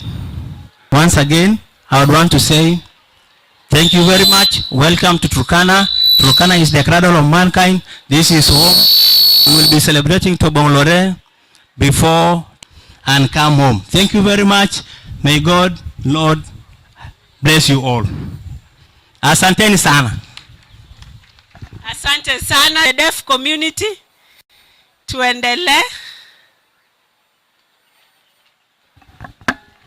His Excellency. Mitani tunatembea, kila kona kuna shida, miundo bado ngumu, milango imefungwa konda. Ndio kilema, tuna haki sawa kabisa kuishi bila hofu wala lawama. Kama mti unavyohitaji maji, ndivyo jamii inahitaji nafasi. Kuwaweka kando sio ustaarabu, ni kupa makini, kwa sababu maendeleo si ya nusu, ni ya nchi nzima. Nguvu kamili na vionjo vya kwaya vyenye sauti za walemavu. Tuimarishe masuala ya walemavu, wito katika jamii yetu kuendeleza mbele, iwe na maendeleo. Nguvu, fursa sawa, heshima, upendo sawa, tujenge daraja la umoja ndugu, sawa na wewe. Mwandishi wa alama anasema fikra zangu zikafike, mwenye kiti cha magurudumu njia yangu isishie. Kila mmoja na ndoto, kila mmoja ana safari. Kuna walimu, kuna wanasayansi, kuna ngoja kutusaidia kufariji serikali na taasisi. Leo tunaomba wito, si huruma tunataka, tunataka haki na utoaji. Usikumbukwe kwa siku moja, tunataka kuhesabiwa kila siku na kila hoja. Kama mti unavyohitaji maji, ndivyo jamii inahitaji nafasi. Kuwaweka kando sio ustaarabu, ni kupoteza muda na fursa. Tupeni viti kwenye meza, tusikilizwe kwa makini, si ya nusu, ni ya nchi nzima. Nguvu kamili na vionjo vya paa vyenye sauti za walemavu. Tuimarishe masuala ya walemavu, wito katika jamii yetu kuendeleza mbele, iwe na maendeleo. Nguvu, fursa sawa, heshima, upendo sawa, tujenge daraja la umoja ndugu, sawa na wewe. Kila hatua tunayopiga, kila kikwazo tunachopitia, ni ushahidi kwamba tunafaa, tunastahili, tutainuka.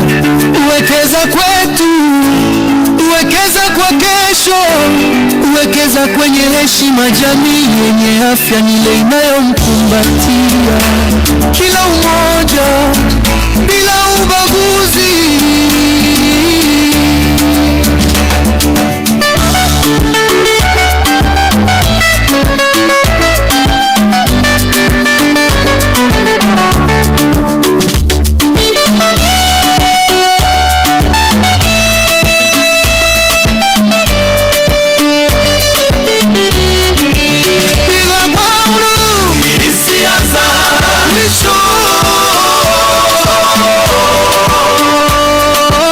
Tuimarishe masuala walemavu, wito katika jamii yetu kuendeleza mbele, iwe na maendeleo. Teni sana santi.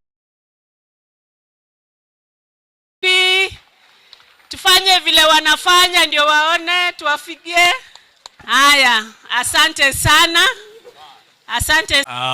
Your Excellency, our Governor, and allow me to write on already established protocol. Kwa niaba yetu kama World Food Program, napenda kushukuru serikali ya kitaifa, serikali ya kaunti Turkana kwa ushirikiano dhabiti katika kuhakikisha kuwa watu wote wakiwemo wale wenye ulemavu wanapata haki na fursa sawa za. Leo ni kwamba ni kujenga jamii jumuishi na yenye usawa kwa wote. Hii kauli mbiu inatukumbusha wajibu wetu pamoja wa kuondoa vikwazo vinaowazuia watu wenye ulemavu kushiriki kikamilifu katika mifumo ya kijamii na kiuchumi. Sisi kama shirika tumekuwa kipaumbele kuhakikisha kwamba tunashirikiana na kaunti ya Turkana. Vile sisi amenena hapa, tumeshirikiana sana kuhakikisha kwamba tuko na bill ya people living with the disabilities in place kuhakikisha kwamba tuko na mwongozo ambao utahakikisha wale ndugu zetu, data zetu ambao wako na ulemavu wanashiriki kikamilifu na wanaishi maisha ya heshima katika hii county. Na sisi hatutachoka kufanya hayo. Vile vile ile social protection policy tunashirikiana pakubwa na UNICEF kuhakikisha kwamba it's in place to support our people.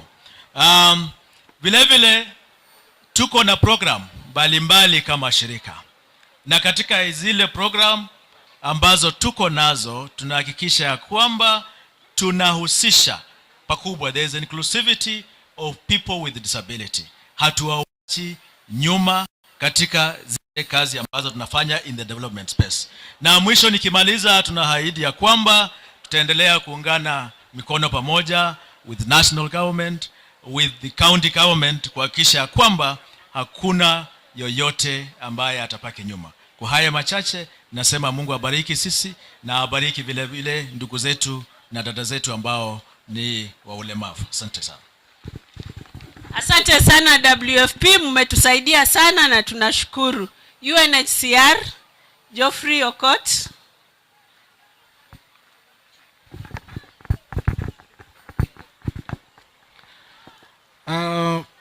Your Excellency, the Governor, Turkana County, all the distinguished officials from the national and the county government, ladies and gentlemen.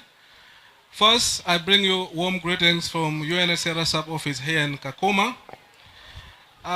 Today, just like all of you have said, it is an important calendar day.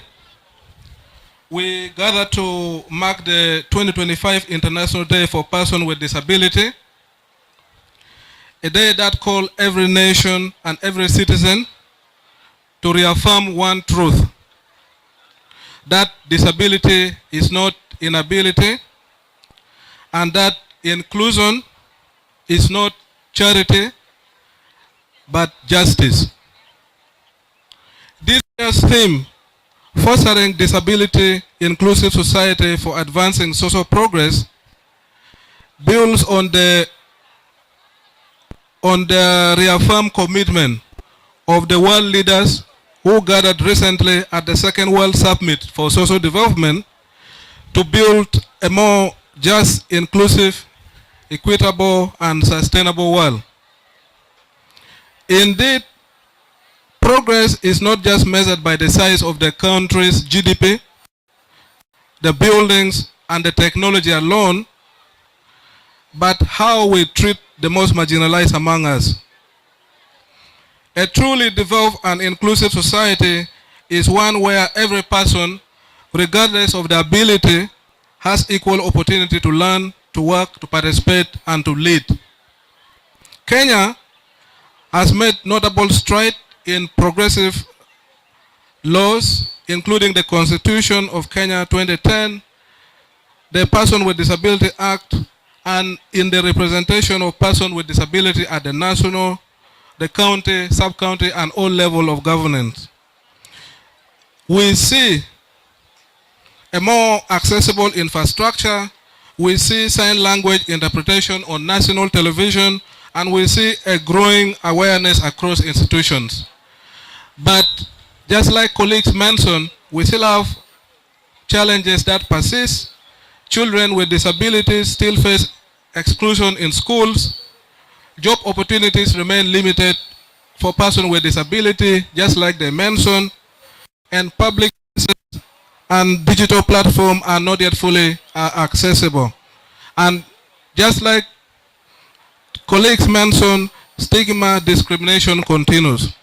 So today is a reminder that inclusion cannot be postponed, and we need to leverage the power of innovation. Readers, mobile technology, accessible digital platform, all this innovation can open doors that were once closed. But nevertheless, these tools must be affordable, available, and designed with persons with disabilities. UNHCR works with the government of Kenya to build, strengthen protective environment. We work with partners to strengthen inclusion for persons with disabilities, and we will continue to be available to advance this cause of the rights for persons with disabilities. And so, as I move towards winding this remark, these efforts align with the direction of KISIDEP and SRECA that calls for stronger integration of refugees into the national system. It calls for better coordination between humanitarian actors and the government of Kenya, among others. And we continue to urge enforcement and improvement of disability-related policies. Finally, to all the persons with disabilities across Kenya, you are leaders, you are innovators, you are artists, athletes, and etc. And your contribution makes Kenya richer, stronger, and more beautiful. So, as we commemorate the 2025 International Day for Persons with Disability, let us commit to building a society where accessibility is standard, inclusion is a culture, and dignity is God. God bless the people of Kenya. Thank you very much, Your Excellency. Asante sana. Thank you so much, UNHCR. We now invite Dr. Benjamin Mayer. Important commemoration. I also thank the leadership and people of Turkana County for hosting us today. Ladies and gentlemen, this year marks a historic progress in Kenya's disability inclusion efforts. The recently passed Persons with Disability Act 2025 sets out a clear vision of responsibilities and for nurturing a society where persons with disabilities participate on an equal basis. It aligns Kenya's laws with the Constitution and with the international norms, including the UN CRPD. UNICEF commends the State Department for Social Protection, and in particular the State Department for Social Development and the National Council for Persons with Disabilities for their exemplary leadership and commitment in identifying and supporting children with disabilities. These milestones demonstrate a government committed not merely to participation, but to leadership in disability inclusion. Distinguished guests, we need to do more. Caregivers of children with disabilities, mainly mothers, encounter systemic barriers in accessing disability-related services, ranging from lack of birth certificates to limited awareness of government services. Notably, lack of registration due to lack of awareness, which potentially leads to inadequate budget planning and allocation of children with disabilities, has often been highlighted by caregivers in counties that we are supporting, including Turkana. In addition, health workers' limited knowledge in early identification of disability, complex referral processes, and inadequate access to disability-inclusive multi-sectoral services further obstruct access to essential support for children with disabilities. The recent baseline assessment report on disability inclusion in county government, launched in August 2025 during the Devolution Conference, shows that just under half of county governments have put essential assessment and placement systems in place. Without these services, many children with disability risk being misdiagnosed, excluded, or placed in learning environments that do not support their needs. County governments must invest in operationalized education assessment resource centers to ensure children with disabilities are properly identified, supported, and enrolled in appropriate schools. Ladies and gentlemen, allow me to mention that UNICEF has been supporting functional and medical assessments in select counties. In the year 2025 alone, more than 2,300 school-aged children in Turkana, Kisumu, and Wajir were assessed and registered, and of those 500 children were identified in need of assistive devices. Procurement is underway and will be delivered in 2026. Jointly with other UN agencies, a Kenya Joint Disability Inclusion Strategy was developed this year to support Center to work closely with the Kenya Institute of Special Education team to assess, register, and support with school placement of over 100 learners. I understand that the team has been in Kakuma through the provision of assistive devices, assessment and registration, disability inclusion financing and community support and disability inclusion. We will continue to strengthen our coordination efforts on disability inclusion to those that we serve. The extent to which children with disabilities and their caregivers are... Thank you so much. Tupigie UNICEF makofi. We are now inviting the representative from the National Council for Persons with Disability. As she comes, Eric Ngondi, please come.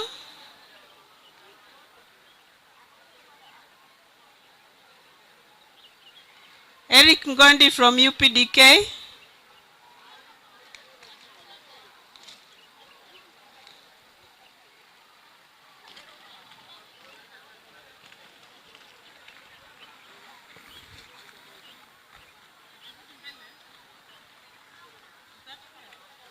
You okay there?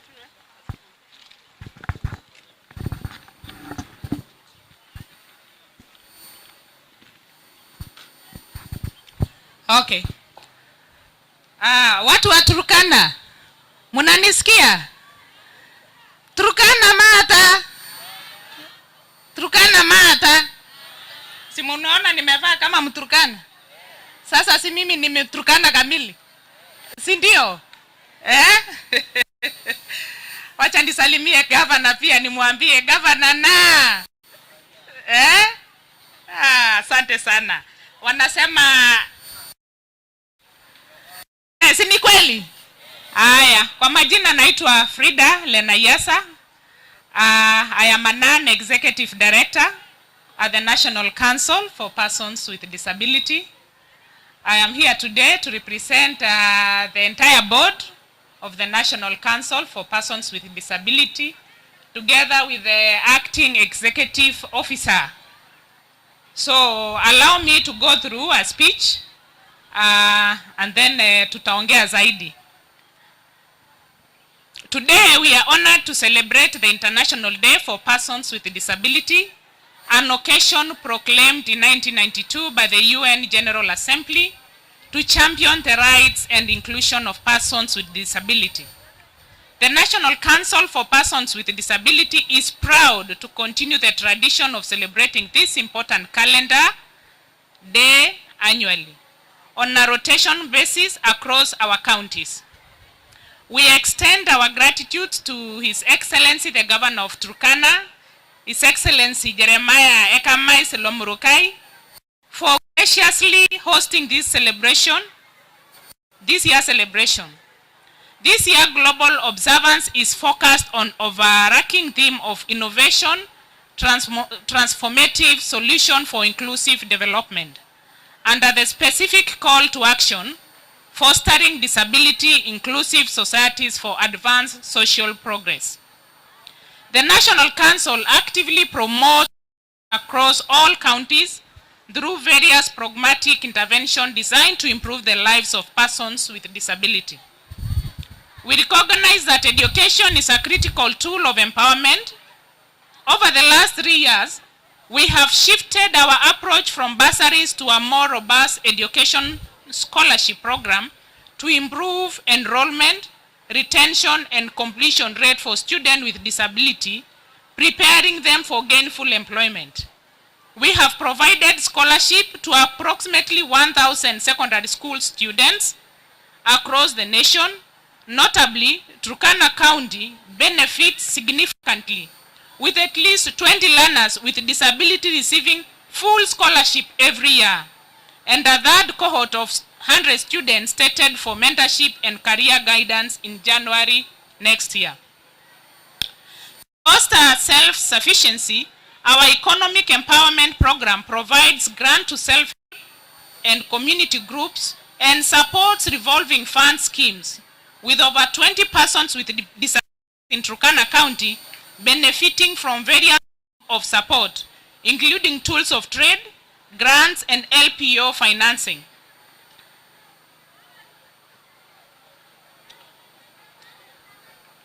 We also advocate for The National Council also advocate for raising the minimum ceiling for access of government procurement opportunities, that is AGPO, for persons with disability from the current percentage of 5%, 2% to 5%. The Council is committed to expanding its LPO financing program, seeking more funding partners, including the National Treasury, to accommodate more disability-owned business. The cash transfer program for persons with severe disability under the consolidated Inua Jamii program currently provide a monthly stipend of 2,000 to beneficiary. We therefore urge the onboarding of more eligible persons currently missing on the program, noting that 1,837 beneficiaries are currently enrolled in Turkana County. Additionally, our assistive devices program support independent living with dignity. This year alone, we have provided assistive tools to approximately 4,000 needy persons with disability, 250 of these beneficiaries residing in Turkana County. The recent enactment of Person with Disability Act 2025 into law in January this year is a monumental step forward, as it is expected to revolutionize the inclusion process and clearly define the mandate for counties to champion disability issues. To ensure effective implementation, the Council will be conducting sensitization workshops with partners to develop necessary regulation. We express our sincere thanks to the governor of this county for demonstrating by your willingness to preside over this event. We assure you of the National Council unwavering dedication to serving persons with disability and fulfilling our mandate. We must also extend and special gratitude to the committee that organized for this event, and more so, our Benson Ebei, Turkana County Disability Coordinator. Ebei yuko wapi? Ebei, asante sana. And your colleague from the Social Protection for their tireless effort in reaching out to stakeholders and ensuring the resounding success of today's celebration.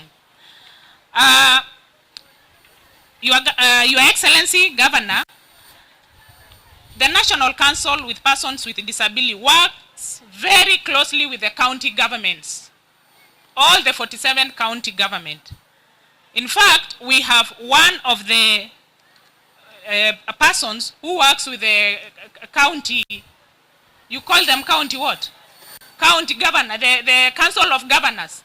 We have a representative from the Council of Governors who is always seated in the to ensure that everything that we decide in that board is reflected back in the county. So counties and the National Council of Persons with Disability, we are together. There is nothing that I can say haijui na council inajua. So we work very well together. So the governor of Turkana, asante sana for hosting us, and we want to coming back again for the event. It's called Tobong Lore. Tobong Lore, isn't it? So we are back to that with you. It's usually a very beautiful occasion. Looking forward to that particular time, and we will have to share more. Asanteni sana. God bless you. God bless Turkana, and God bless persons with disability. Asante sana, tumpigie makofi. National Council wanatusaidia na hao ndio wanashughulikia zaidi walemavu. Kumalizia, tuna invite Eric Ngondi ambaye ndio amesimamia organization, yeye ni chair wa UPDK. Walemavu wote wako katika hiyo umbrella ya UPDK. Eric, karibu.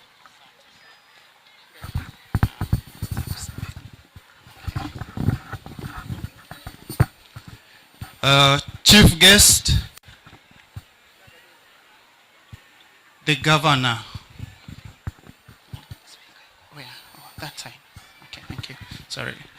Our dear chief guest, Your Excellency, the Governor of the City of Turkana, Dr. Jeremiah, walemavu wote mupo? Munasikia njaa? All partners, national government and county officers, ladies and gentlemen, all protocols observed, good afternoon. Good afternoon once again. My name is Eric Ngondi. I chair the board of United Disabled Persons of Kenya, UDPK. This is the National Federation umbrella body of organizations of persons with disabilities in the country. We champion for unified voice of persons with disabilities across the country, their rights, and we lobby inclusion at all levels. Governor, I've been given some few minutes to just say something. I want to start by thanking the government, the national government and the county government for this year has been monumentous for persons with disabilities. We've been able to have the Persons with Disabilities Act 2025, which has taken about 57 bills until then, until we got the Persons with Disabilities Act. We've had the National Disability Policy, and as you've heard from my colleague who just spoke, we've also had the Kenya National Disability Inclusion Strategy. So for us, persons with disabilities, we are truly happy about this.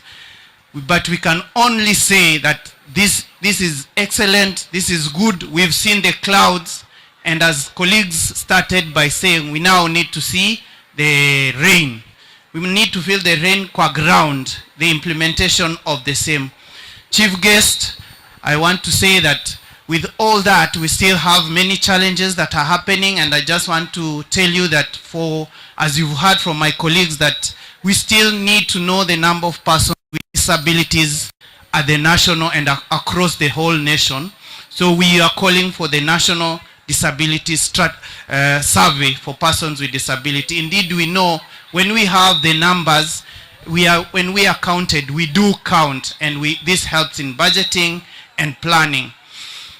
Chief Guest, we also know that you host persons with disabilities in this country, and more, you also host refugees who are persons with disabilities.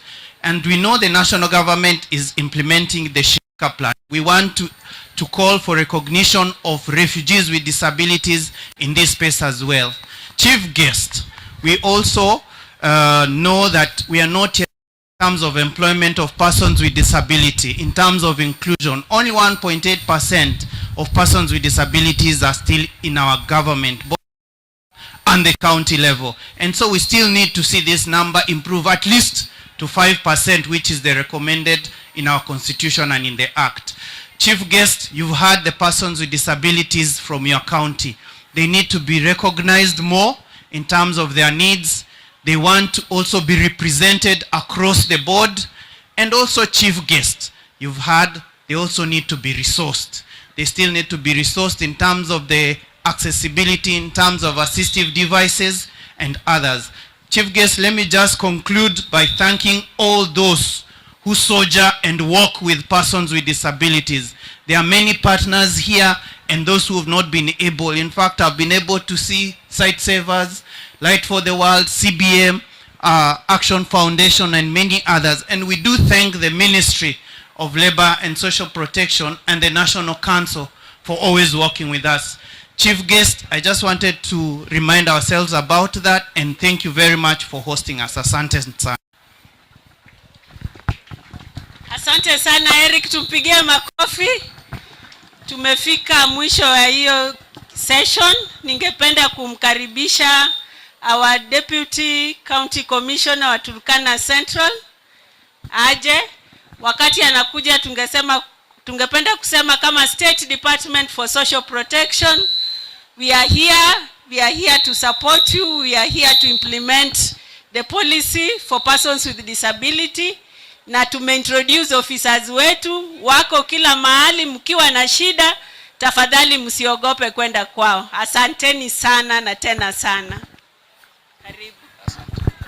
Asante madam. Thank you very much for the vile umerun the program. Your Excellency the Governor, Turkana County, the Director Planning Department of Social Protection, and the entire team that you came from Nairobi,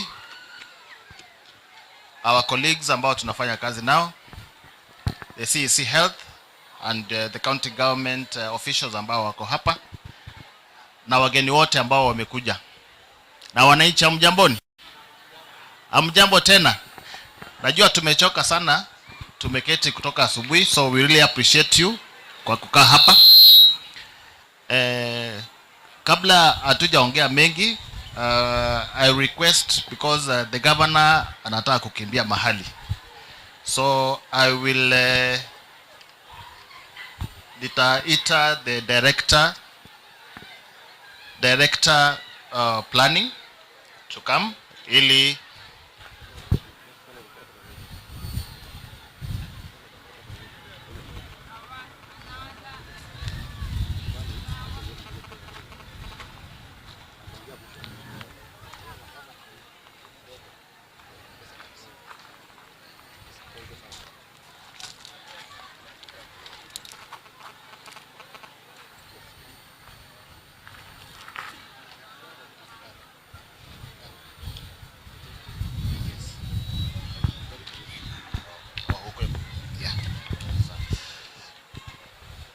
kwa sababu ya muda tunaomba tupate speech ya cabinet secretary ili tuweze kujua alikuwa anatupangia nini siku ya leo. So karibu director.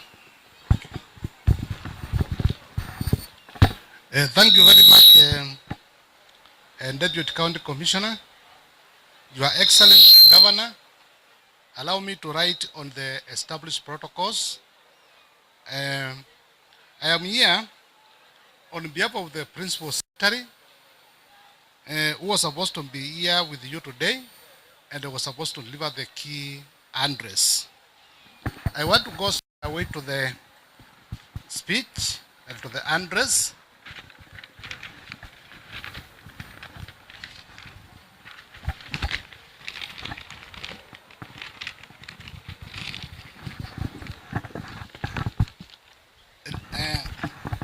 Ladies and gentlemen, it is a proud honor to join you in Lodwar, Turkana County, as we celebrate this year's International Day of Persons with Disabilities, which is celebrated every year on 3rd December. 5 years, we affirm our commitment that every Kenyan counts, regardless of geography or circumstances. Today gives us a moment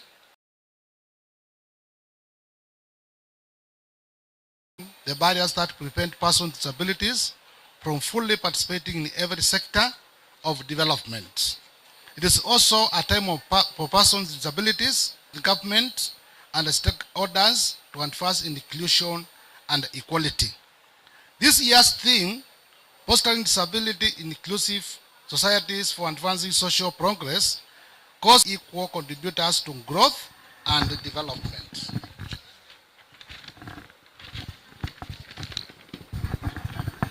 Ladies and gentlemen, according to 2019 Kenya Population and Housing Census, 2.2% of Kenyans have a disability. Behind this figure are little lives of children who dream of education, parents who strive for livelihoods, and the elders who deserve dignity. Responsibility. Yes. Effective national development. This national statistic guides our overarching strategy. We recognize that the specific regional data, particular, must be improved to ensure effective localization of services.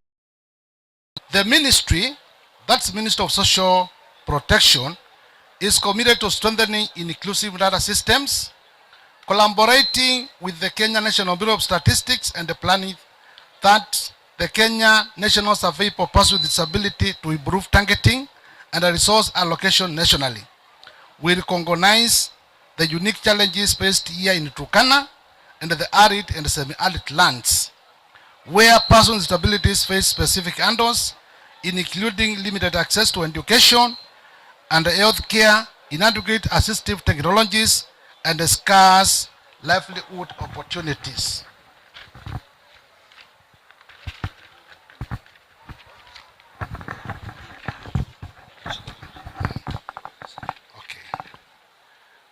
Ladies and gentlemen, the ministry therefore commits to practical outcomes evident through the training of persons with disabilities in the vocational rehabilitation centers and the continued support of the cash transfer program for persons with severe disabilities through the various social assistance program beneficiaries nationally covering older persons and persons with disabilities. This year marks historic additional progress in Kenya's disability inclusion efforts.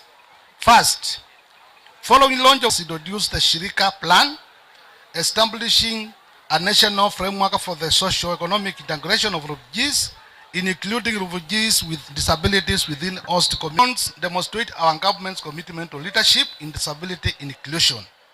Ladies and gentlemen, Kenya has continued to champion disability inclusion on the global stage. We hosted the first Global Disability Summit in 2018, later hosted the African National Pre-Summit in Nairobi 2024, and this year we participated in 31 commitments to advance the persons with disabilities.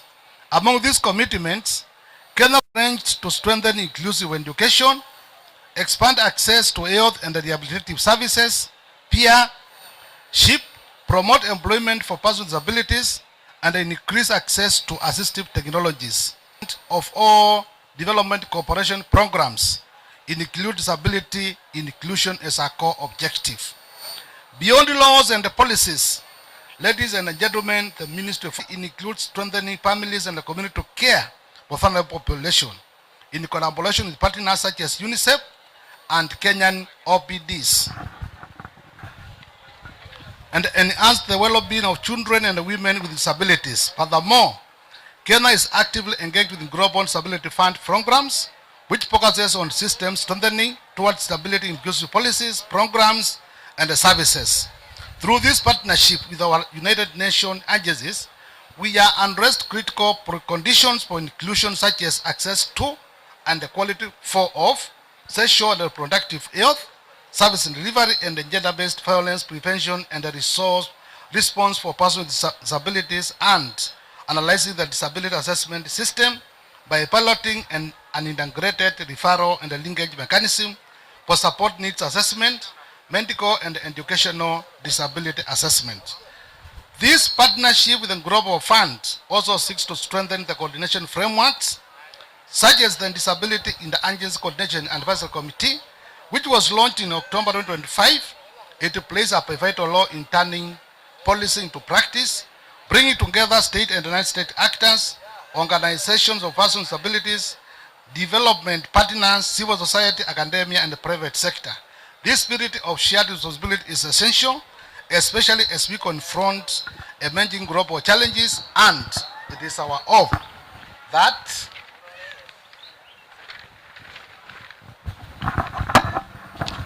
Turkana County government will establish a similar structure and link it to national committee towards strengthening our collaboration. Ladies and gentlemen, as I conclude, we cannot ignore emerging challenges.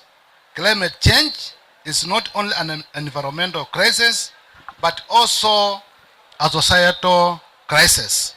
Its impacts fall hardest on those already vulnerable, including persons with disabilities. That's why we are integrating climate resilience to social protection and supporting the national campaign to plant 15 billion trees by 2032 to achieve 30% tree cover.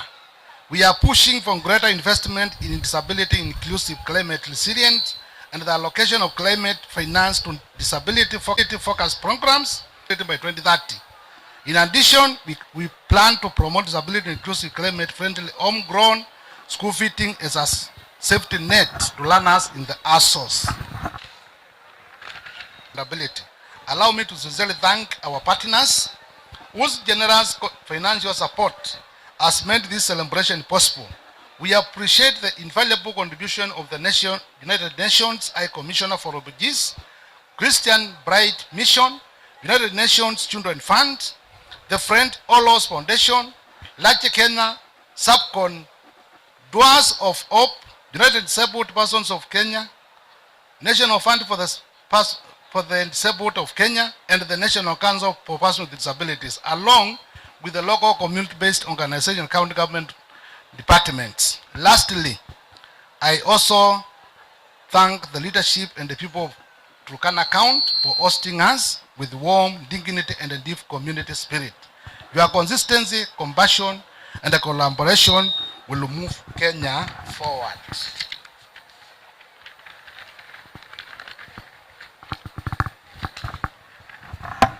Inclusion drives progress. Together, let us build Kenya where every person lives with dignity. Participants fully and reaches their highest potential. Asanteni sana, Mungu awabariki. And with those few remarks, I want to take this opportunity to invite the governor for Turkana County to come and address this gathering. Can we all of us stand up? Those who can make to stand up and welcome the governor.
Here are some key milestones we achieved.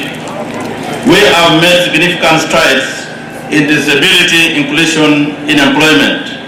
We have complied with the Constitution of Kenya 2010, employing 213 disabled individuals within the county government. This is a notable achievement, making us one of Kenya's leading counties in disability employment inclusivity. We implemented the 5% AGPO directive, awarding tenders to PWD-owned enterprises for economic independence.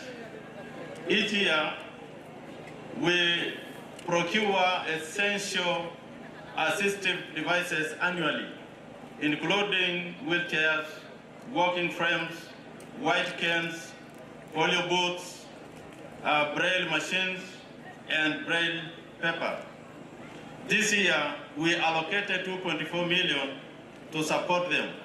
These devices are vital for their independence and dignity. Turkana County has also made significant strides in disability inclusion. We passed and implemented the Persons with a Disabilities Act, PWD Act 2017, and are currently supporting the PWD Amendment Bill of 2025. One of our most notable achievements is the approval of the PWD fund regulation by the County Assembly, which optimizes resource management, and provides enhanced support for programs. We are constructing and equipping infrastructure for disabled individuals. Construction another multi-purpose center is ongoing, and we have secured furniture and public address systems for the Namorpos social hall. We have also established a specialized business stalls for people with disabilities in Kalokol and secured fencing for these economic hubs. We have made efforts to promote disability sports and empower individuals with disabilities in Turkana County. Our team has won the Nondo Desert Wheelchair Race in Isiolo for 6 years in a row. 3 young athletes represent Kenya on the national deaf girls football team, which will compete in the Olympic Deaf Football Games in Tokyo in January 2026. We are proud of their achievements and their progress. This year, we invested 1.6 million in educational aids for learners with disabilities, helping them to study without problems.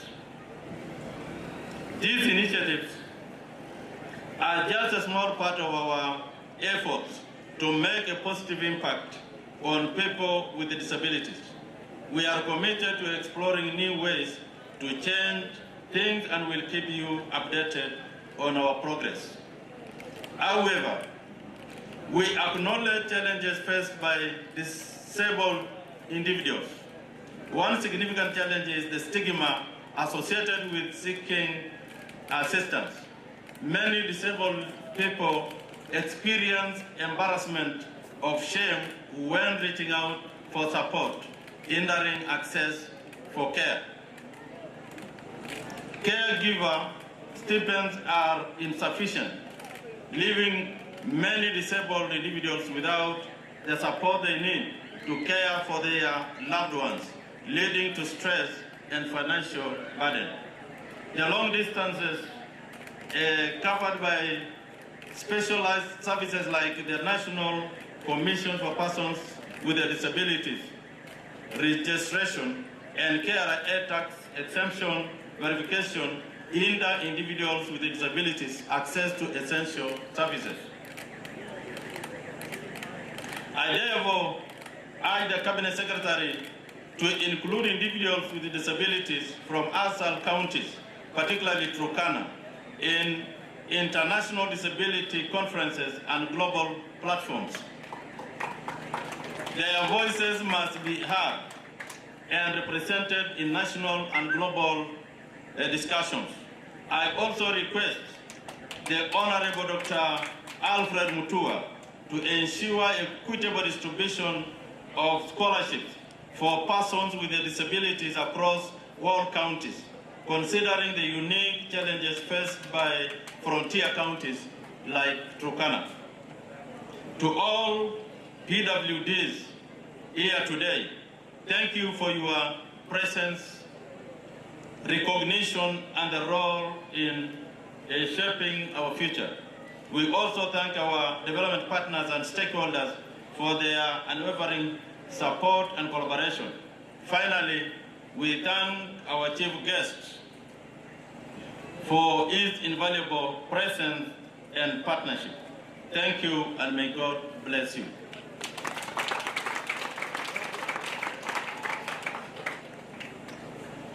Kwa dakika moja ningependa kuchukua nafasi hii pia kuwashukuru wote ambao wamekuja, marafiki kutoka sehemu mingi ya Kenya, wale wamekuja kuhudhuria mkutano huu mkubwa katika sehemu hii ya Turkana. Sisi kama watu wa Turkana tunapenda wageni na pia tunafurahia kwamba the ministry iliamua kwamba sherehe hii iwe hapa Turkana County ili tuweze kusherehekea pamoja kama nchi ya Kenya mambo ya walemavu. Katika kaunti yetu Sisi tunapenda walemavu na wako na namba kubwa katika kaunti hii, na sisi kama viongozi wa hapa wa kaunti tutaendelea kupeana support kubwa zaidi kwa watu ambao wanaishi na ulemavu. Wengi ambao wamekuwa hapa viongozi wa walemavu tumeweka katika sehemu mingi ya serikali yetu ya Turkana, na tutaendelea kuboresha yale hayajafanyika kuhakikisha kwamba katika idara ya ajira tutazidi kuhakikisha kwamba namba yao imezidi kuwa kubwa. Kumbuka katika nchi ya Kenya sisi tunaongoza kwa inclusion, kuhakikisha kwamba walemavu wamepewa nafasi nzuri katika kaunti ya Turkana. Hii ni kaunti ambayo iko na challenges, ni kaunti pia ambayo bado inafuatilia mambo ya kimila, na katika hiyo harakati watu wao ambao wanaishi na ulemavu wanaumia, lakini tunazidi kuhakikisha kwamba hawa viongozi wa walemavu wale wako hapa wakiongozwa na Lokusi na wale wengine wote wamefika kule mashinani, na mtu yeyote ambaye recognize watu ambao wanaishi na ulemavu Turkana, huyo mtu atapewa adabu zake. Kwa hivyo lazima tuhakikishe wanapata nafasi yao kila wakati. Sisi tuko na funds mingi, tuko na ile ya bursary, tuko na zile za social protections, kuna mingi ambazo tuko nazo, na watu ambao wanaishi na ulemavu wako na nafasi yao. Na hapa nyuma yangu tuko na chief officer ambaye anasimamia mambo ya walemavu, na ni msomi mzuri anaitwa Opumpum, na huyo Opumpum kama angeongea kama yule kijana mzuri alikuwa hapa. Na huyu kijana mwenye alitoa Kiingereza nzuri, Kiswahili, Kiingereza ambayo kila mtu amefurahia, nadhani ni mtu anafaa kuwa katika serikali ya county. Kwa hivyo kijana huyo, na nadhani pia na representative wa ministry wa PS director amejua kwamba katika Turkana tuko na wasomi ambao wanaishi na ulemavu, na wengi wale wanasimama hapo mbele wanafanya kazi kwa hii county kama directors, na bado tutaendelea kuwa support na kwa support zaidi. Challenges ile wamepata, mama yangu amesema leo kwamba hii siku haijakuwa treated fairly, na katika ile mikutano mingine za national mingi, sherehe, masoda iko, masiwa iko, na pia mambo mengi, lakini hakuna. Sijui ni kwa nini. Hatutataka kuona any segregation katika hali ya kuhakikisha kwamba wao wanakuwa included kwa mambo yote ama wanakuwa supported. Lakini nimeambia waziri wetu immediately, kwa sababu walikuwa wameandika zaidi ya watu 45 ambao lazima wapewe allowances yao watakapopata hii allowances. Kwa hivyo naambia wao mambo yenu yako taken care of. Unakumbuka juzi tumepitisha supplementary budget ya serikali, na tunangojea control of budget na pia Ministry of Finance watuangalie ili tuweze kuspidisha mambo ya maendeleo katika county. Lakini kama gavana kuna vile pia tutajaribu kusupport ili tuhakikishe wao wamerudi manyumbani. Kwa hivyo ni hayo mimi nilikuwa nataka kusema, kwa sababu niko na activities mingi. Nilikuwa hata niongee mbele ya rafiki yangu director, lakini tumepanga tu vizuri. Kwa hivyo tuendelee kupanga mambo ya walemavu vizuri na maisha yatakuwa sawa kwa walemavu. Nilisikia yale yalisomwa na yule kijana hapo na shida ya school fees, na wale wengine pia tutajaribu kufuatilia tuhakikishe kwamba amefanya mtihani wake. Of course tulikuwa na university wananitegemea sana, na kama kawaida tutaendelea kusupport na zaidi wale wanaishi na ulemavu. Huyo kijana lazima tumpatie support ili tuhakikishe amefanya mitihani yake. Kwa hayo mengi Nasema asante kwa wageni wale wametoka sehemu tofauti ya Kenya. Hapa nyuma tuko na wageni wengi.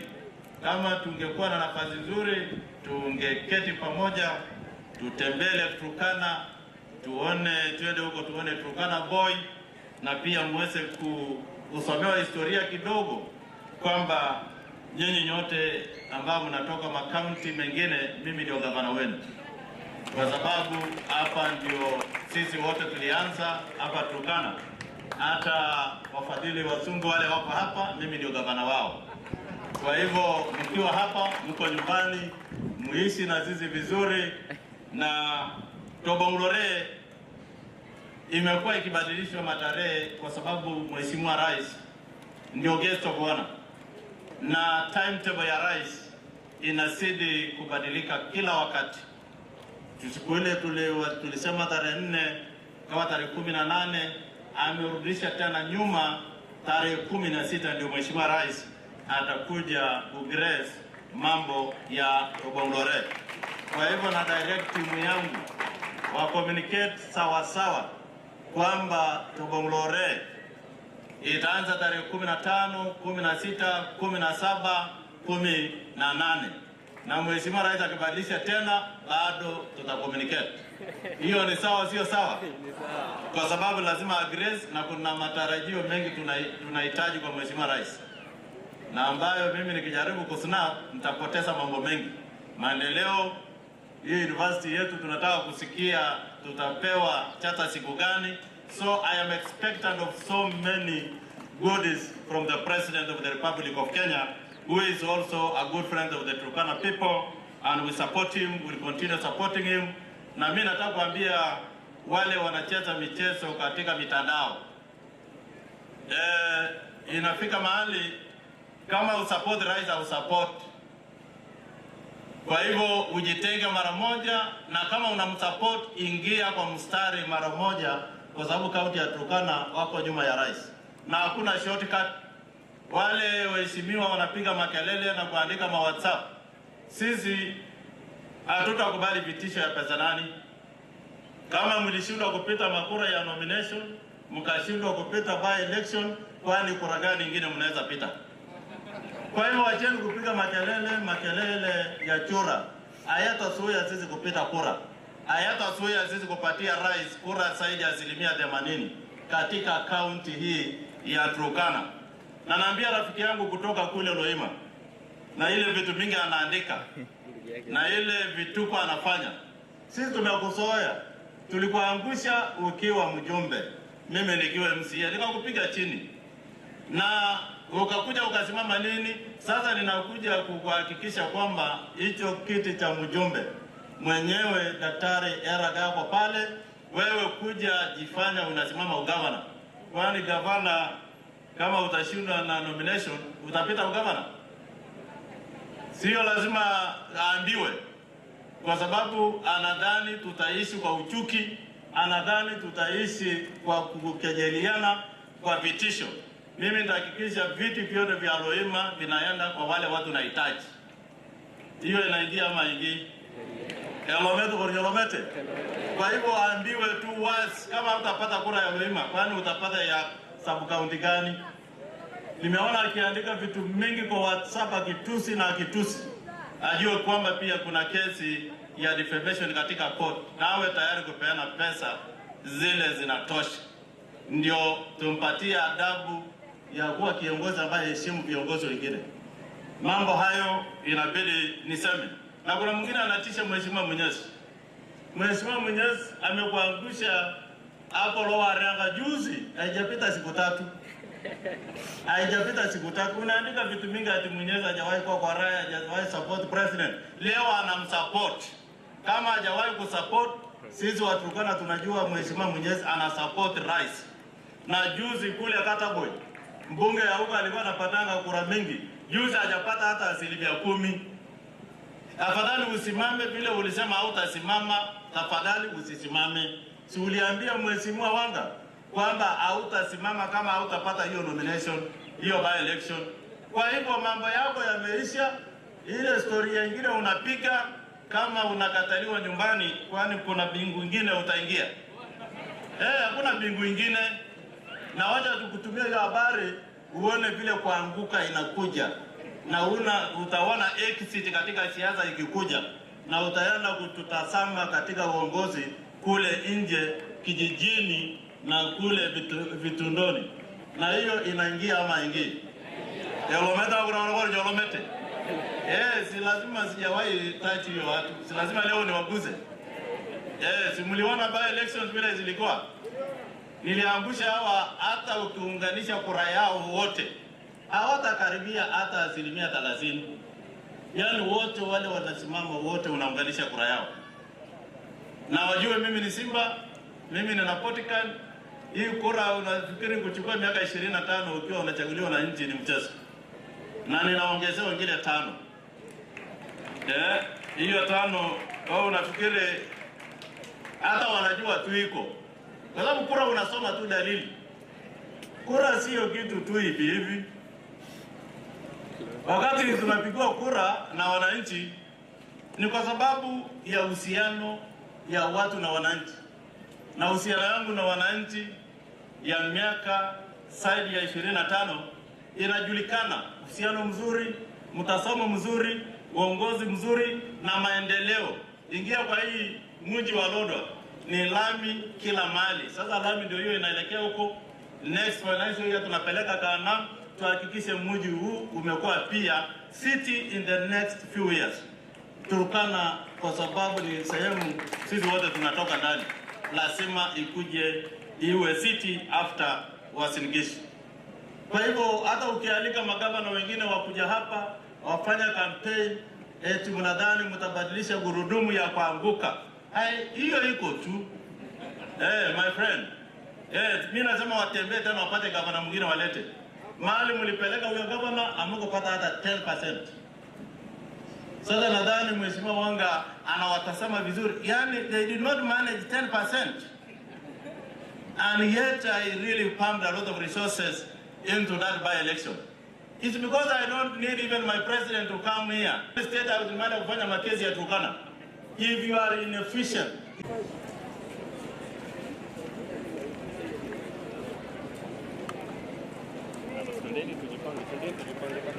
Sound unatoa.